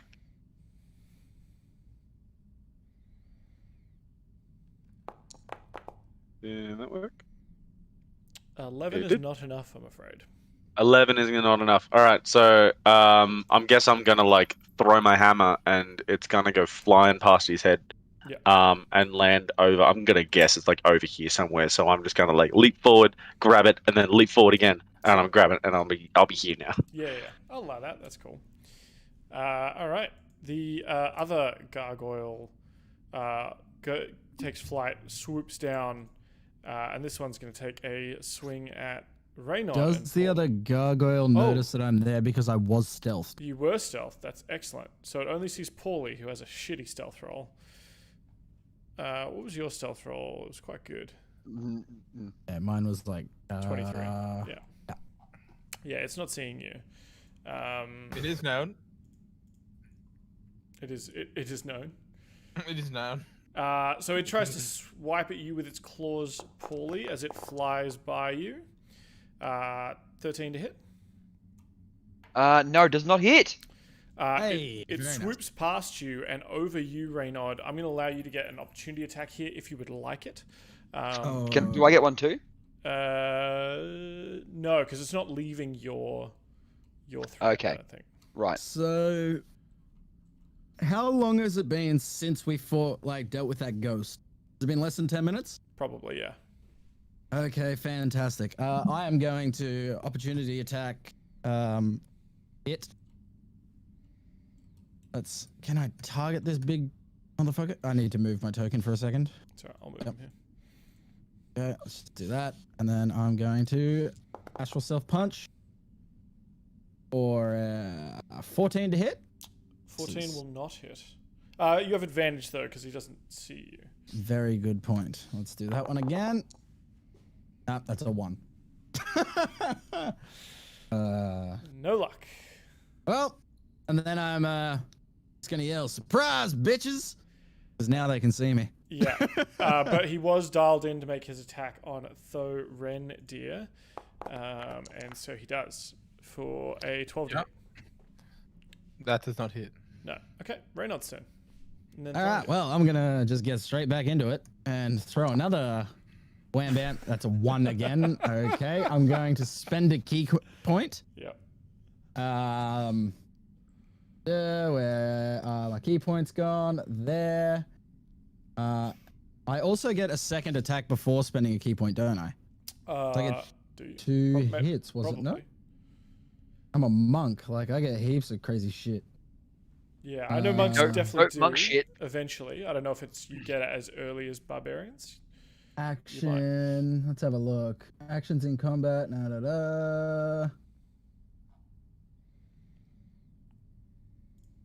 It might not be till later. I'm just gonna. Yeah, I'm using a flurry of blows. Cool. So I'm just gonna pop it again. That is a 23 to hit for 6, followed by a 13 to hit, which misses. Correct. But the 6 6 definitely damage. hits, and the 6, you feel that obviously that psychic force pounding in as you know this magical kind of damage. You're chipping away at it with your extendo arms. Yeah, Cool. there's a bit of a skadoosh. Only one skadoosh. Thorendir. Yes, Thorendir. Wow. Wellity well. Well, there's only one thing to do, really, isn't there? When fighting gargoyles. I knew I saved a spell slot here for this. Alright, look, I don't need to draw a square. It hits these two, okay? Yep. I'll be casting a 3rd level Shatter, baby! 2 fingers out of the pockets. That's my thing. Yeah, Paulie, you look on in wonder.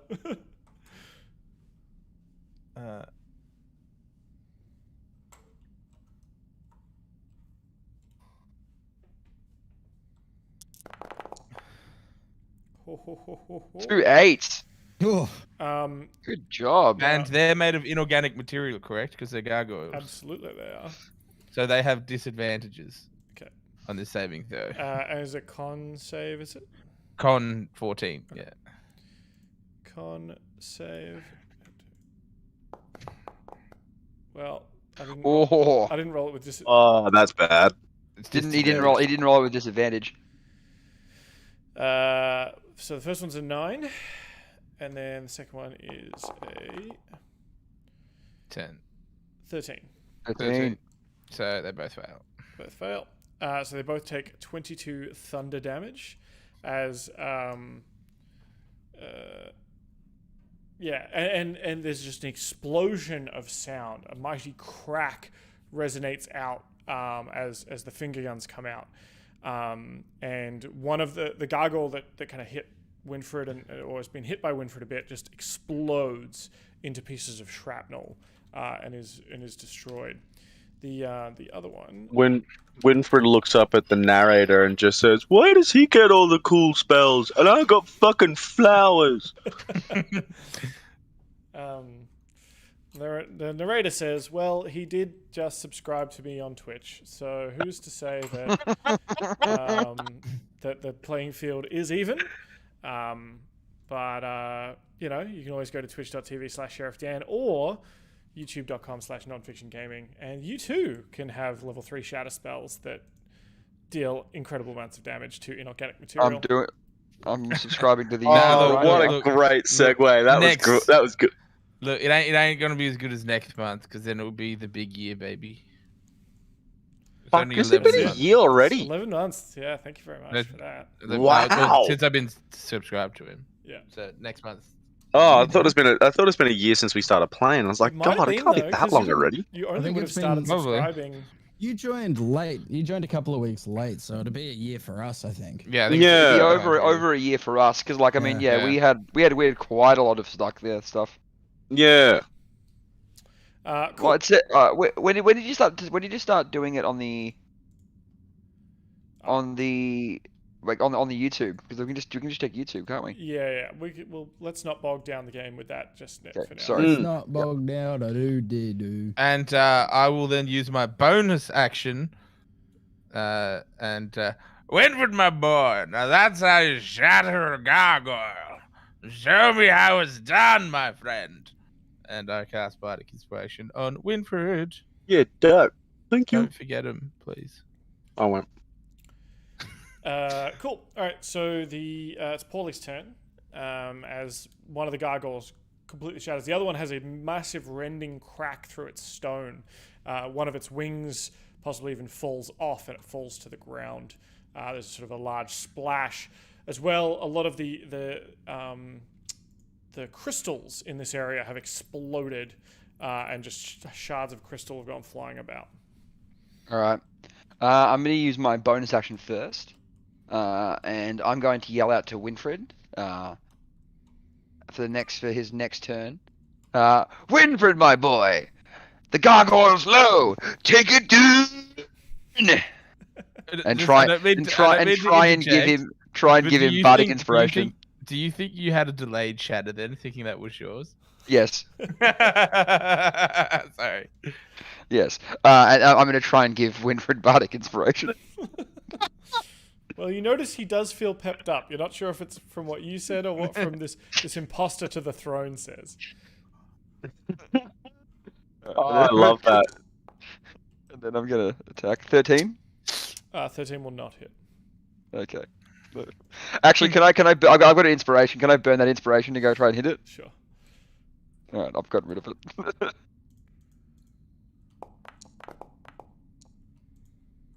22.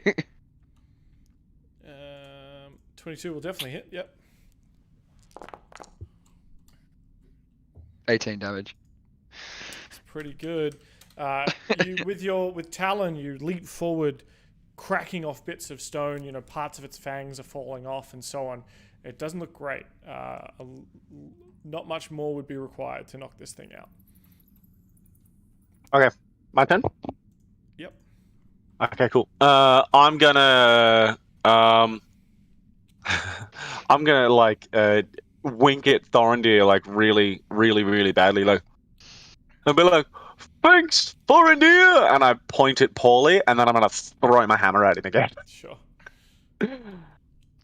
At me or the gargoyle? At the gargoyle. I'm just gonna give you the satisfaction of saying like you're the one that gave me bardic inspiration for this. I'd like to do my thing, my Warhammer swing with bardic inspiration, but I don't know how to do it from my just character roll sheet. then roll 1d8 on top. Oh, okay, cool. So that's 7, so Just roll 14, 1d8. and then 1d8. I mean, chat seems to think that beautiful stash alone should be extra bardic inspiration. Yeah, yeah. So that's a 16 to hit. 16 will definitely hit. Wonderful. Okay, cool. I'm gonna roll for damage. Damage. I want to do like a big like overhead strike. So I'm guessing that counts as. Wait, if I throw it, does it count as one-handed or two-handed? I think technically one. Oh no. Yeah. I'm happy to just play it out. So. Okay. Especially because you throw this thing. Is it a hammer throw style where you're spinning and then throw it, or is it just overhead throw it like a vortex? You know what? What I really want to do, I really want to do like the shot put throw, but like as I'm spinning, I'm like swinging around to Pauly, and I'm just gonna like point at him and then throw it. Wait, hold on. Are you carrying the top part of the hammer like a shot put, and then just lugging it? Yeah, pretty much. Yeah. Excellent. So the hammer goes flying through the air. The Stormbringer, the Fuckbringer itself, the Fuckbringer smashes through, collides with the stone of the gargoyle, and its head just is blown off its body and shatters into the far wall. And the gargoyle falls to the ground and in many pieces collapses. Well, did you see that, Reynard? That's one apiece of me and Winfred. Extra rations for the men. Except people who didn't kill gargoyles. And then Pauly brings out a mage hand to trip him over. Pauly brings out a book. Pauly brings out a book and writes down extra rations for Pauly and Winfred.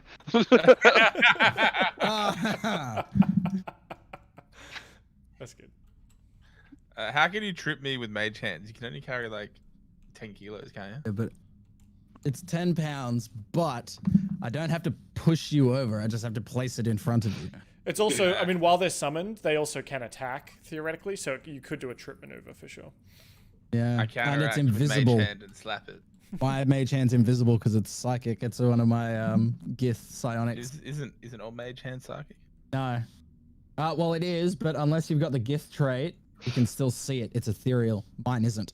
Mine's completely invisible. Well, someone in chat is just a mad Parrot fan. Unfortunately for them, Pauly has aged 20 years and is right on the edge of life as far as our Aaraockra and Parrot There's 10 years go. past his expiry date at this point. Yeah, correct. So we're going to have to Fucking update hell. that art with a tombstone or a featherless scrawny Undead bird? sometimes soon. Or Could we just get like a bird skull? yeah, I mean, if you could just get a bucket of chicken, that'd probably be also a cool. KFC? Yeah, Yeah, it's just someone say a KFC. KFC Zinger bucket. box. Yeah. He's turned into a zinger. Cool. So, Pauly the Pirate Parrot, who thinks he's Thorendir currently, writes in his ledger that Pauly and Winfred get extra rations when they get back to the boat. We'll probably just use me as the rations. You I was about to say Winfred's going to be stoked about extra rations, but then like the thought of like eating one of his own. Oh no, I don't even want to think about it. Alright, and then you go. sorry, continue. Tell me. What you doing? I was gonna go in and go look at the diamond. Look at the diamond. I'm not picking it up just yet. Sure. You get close to it. It is glowing with sort of this yellow light. It is a sort of a yellow uncut diamond that's sort of sitting here. It's like it's like that Leonardo DiCaprio movie, the Pink Diamond one. But Can I look? Blood Can diamond. I look around the area and maybe even see if like the pedestal that the diamond is on is like trapped or something like that? Yeah, so it's on a bit of stone. There's a water rushing from a crack in the wall that's creating the stream, and it's kind of just the water's flowing over this gem. You can kind of see it half sitting out of the water though, on sort of a raised stalagmite. I just saw the image. Oh, you need to put that up. You need to put that up in chat now, Dan. The image Aaron just shared in the group. You need to put that up in chat right now. Discord or Facebook? Facebook. Winfred, my boy. I don't know why, but I keep saying my boy. I just feel like that's something you say a lot. So I'm just adding it. He's absolutely something he says a lot. Especially when it comes to me. Let me see if I can put. Yeah, you keep talking while I figure out how to do it. Well, there, Thorendir, fucking Pauly. What have you got over there? Well, Pauly, my beautiful, beautiful dwarven, sexy, cheeked friend. I'm not too sure. I was just curious to see what this beautiful diamond is and if it's trapped and if we could take it for ours, or if this is involved with summoning this elemental and discussing with it to help its cause. Maybe it is the cause of madness. I don't really know what madness is, being the sharp-witted, minded Thorendir, heir to the Grimsbane fortune. Yes, Paulendir. Yes, Paulendir. Now, I say, listen, they are fixing our ship for free. That is known. And yes, we might need the elementals to help kill the Pudding King.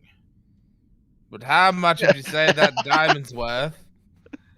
We could just do the old yoink and run and leave the town as we did with Sloop de Loop burning on fire and the screams. But that diamond does look important. Look, I'm just gonna say, if we leave 2 towns in flames, I don't think that's gonna be really good for our street cred. I'm just putting that out there. We're in the Underdark.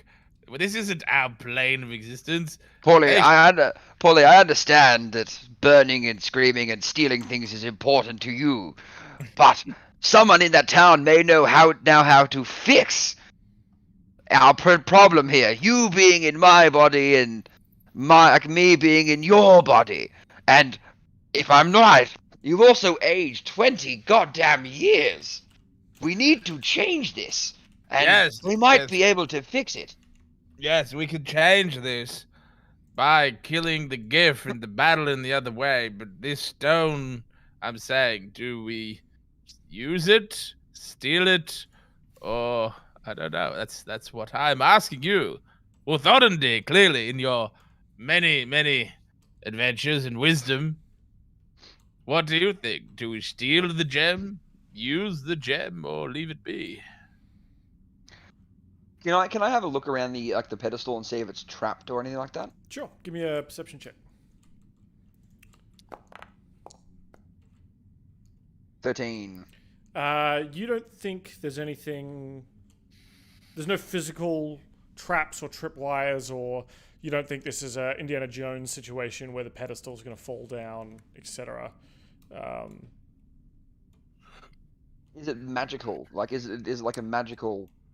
Even you can feel that there's magic emanating from this stone, but not...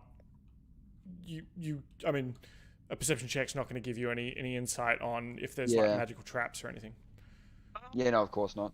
Question: would I be able to commune with the stone, considering my wild magic? I was literally going to ask you about that. Yeah. Yes, I think you think you could for sure. What do you say to the stone? What do you do? Tell me what you do. I want to try and sort of game recognizes game. It's an elemental stone. I'm an elemental. I guess I've got a pretty a rock hard physique. But anyway, so I want to try and sort of connect with it in a a magical shamanistic sense to see if I can sort of create a link between the two of us. Sure. Yeah, absolutely. So for what do we establish that your wisdom, your magic is sort of like, I think your life force, right? Like your constitution. So give me a con saving throw. Con saving throw. Okay, give me a second. Con save. Oh no, that's bad. Do I have an inspiration by chance? Possibly, yeah. Chat, this would be a really good time to throw me an inspiration point. So yeah, you sort of start to commune with it, and you're like, game recognized game. I'm gonna like commune with this stone. Yeah. And you feel its thoughts. You feel thoughts in there. They're slow moving. Okay. What is Winfred's experience with the elemental plane and with elementals in general? I mean, considering, like, all things considered, Winfred's powers only seemed to come about throughout this adventure of his, because it's the most action he's seen in his entire life. But prior to them actually manifesting in a physical form, he's definitely felt a connection with the earth around him, because he's always seemed to be able to, see and feel how the forest is reacting to things that are happening, and he serves as a sort of as a sort of like a guardian of the forest, effectively. And so I guess his experience with the elemental plane is how it reacts with how he has interacted with the world around him in both a physical and like a pseudo-magical sense. Okay. So you reach out to this with your mind, and you definitely feel like a presence in there, maybe even an intelligence in there, in the gem. It is slow moving like earth.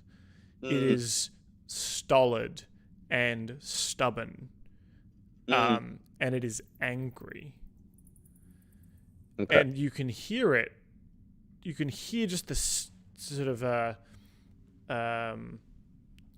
noise, or like maybe a chant in there, but it's in an elemental language that I don't think you understand. Yeah.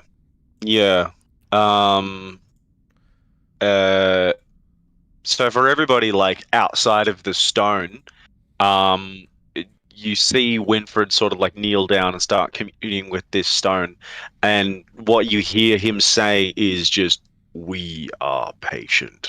And I try to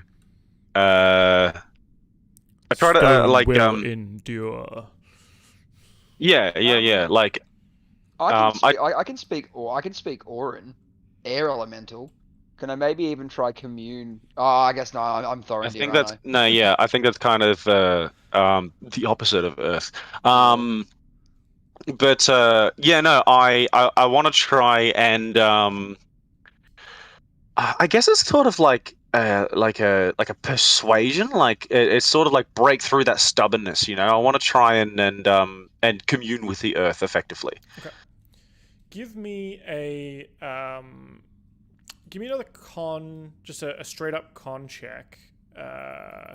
So a Constitution ability check, but then we're gonna add your nature score to it. Okay. Do you want me to just roll a nature roll, or do you want me to roll a con roll and the +2 from nature? And then we'll give it a +2. Yeah. Okay. Cool. All right. So it's like a Constitution nature roll. So it's I rolled a 19 +2. That's a 21. Yeah.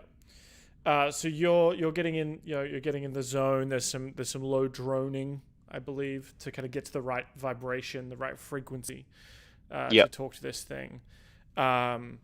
You feel a flash of sort of two stones, one kind and one angry. Okay. This stone feels angry, You can feel that the underlying stone beneath it maybe doesn't care, but there's something that's made this stone, this diamond angry. The presence within the diamond angry. You can feel as well the elemental within the diamond, and you now think you know how to open this diamond up to let the elemental out, but it is angry. There's something like almost leaning on it or whispering in its ear, making it angry.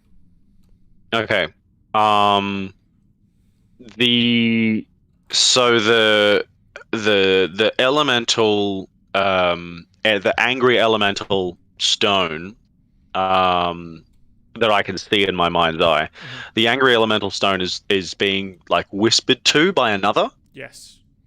So that one that's whispering to it, I want to try and identify that, if that's possible. Yeah, I'll give that. So you kind of, I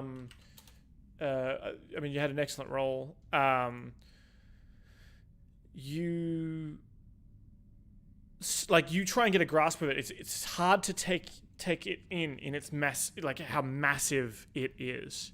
Right? Yep. Like you are so small. You thought you were big. Yeah. You thought you were pretty big. Like he's bigger than your bigger brother. He's bigger than He's bigger than the mountain that you come from. Yeah. Okay. Is sort of almost like the earth itself. You Okay. Names flash through your mind of the mountain that walks, and the Prince of Earth. Okay. In your mind, you see a creature 50 feet tall, made of rock and crystal. His eyes resemble chipped obsidian, and his body sparkles with mica. Okay. Yeah.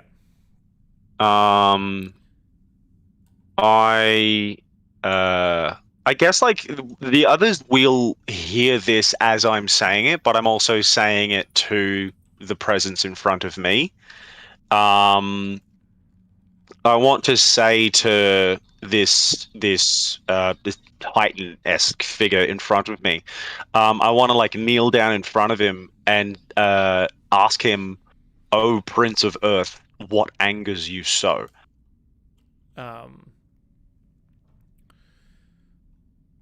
His slow attention finally shifts to you, and says, "Little pebble,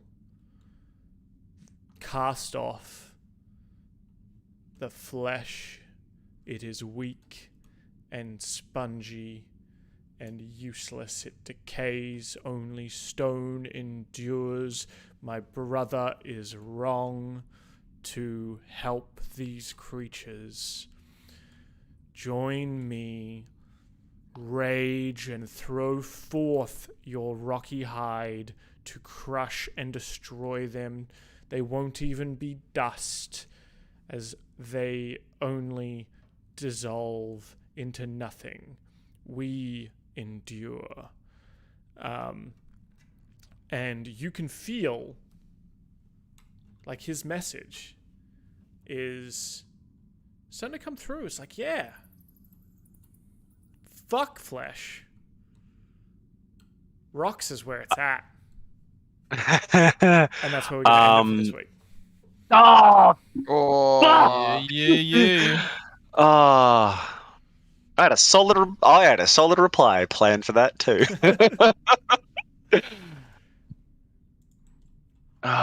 Fucking hell. Fuck yeah, boys. That was fun.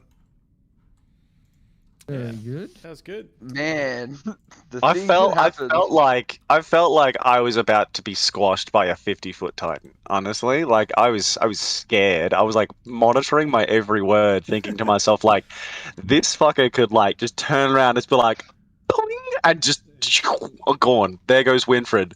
But yeah, that was stressful. It's fucking good. I like that. Cool. Yeah, I hope you guys had fun with that. Hope you enjoyed the early foray into Rock Blight. Yeah. Hopefully you're going to be able to cleanse the speaking stone or whatever and save Pauly and Reynard and I don't know. Probably Winfred. What you mean? You mean Thorendir and Thorendir? Yeah, the Thories. Thories, dude. The Thory boys. Fuck. Those Grimsbane boys. Those Grimsbane boys. Grimsbane. Bruz. Grimsboroughs. Cool. All right. Well, Grimsbros. we'll end it there. Thank you, everyone All right. who tuned in and popped in and said hi. I know there was a bit of action in the chat. Obviously, a lot of KFC talk. I like Paulie's new profile picture, which is in the overlay. And Yeah. Oh no. Yeah. Fantastic. And we'll be back hopefully next week on the same batshit insane channel, same batshit insane time. Yeah, we'll catch you next week. Enjoy. Thanks, chat. Cheers, chat.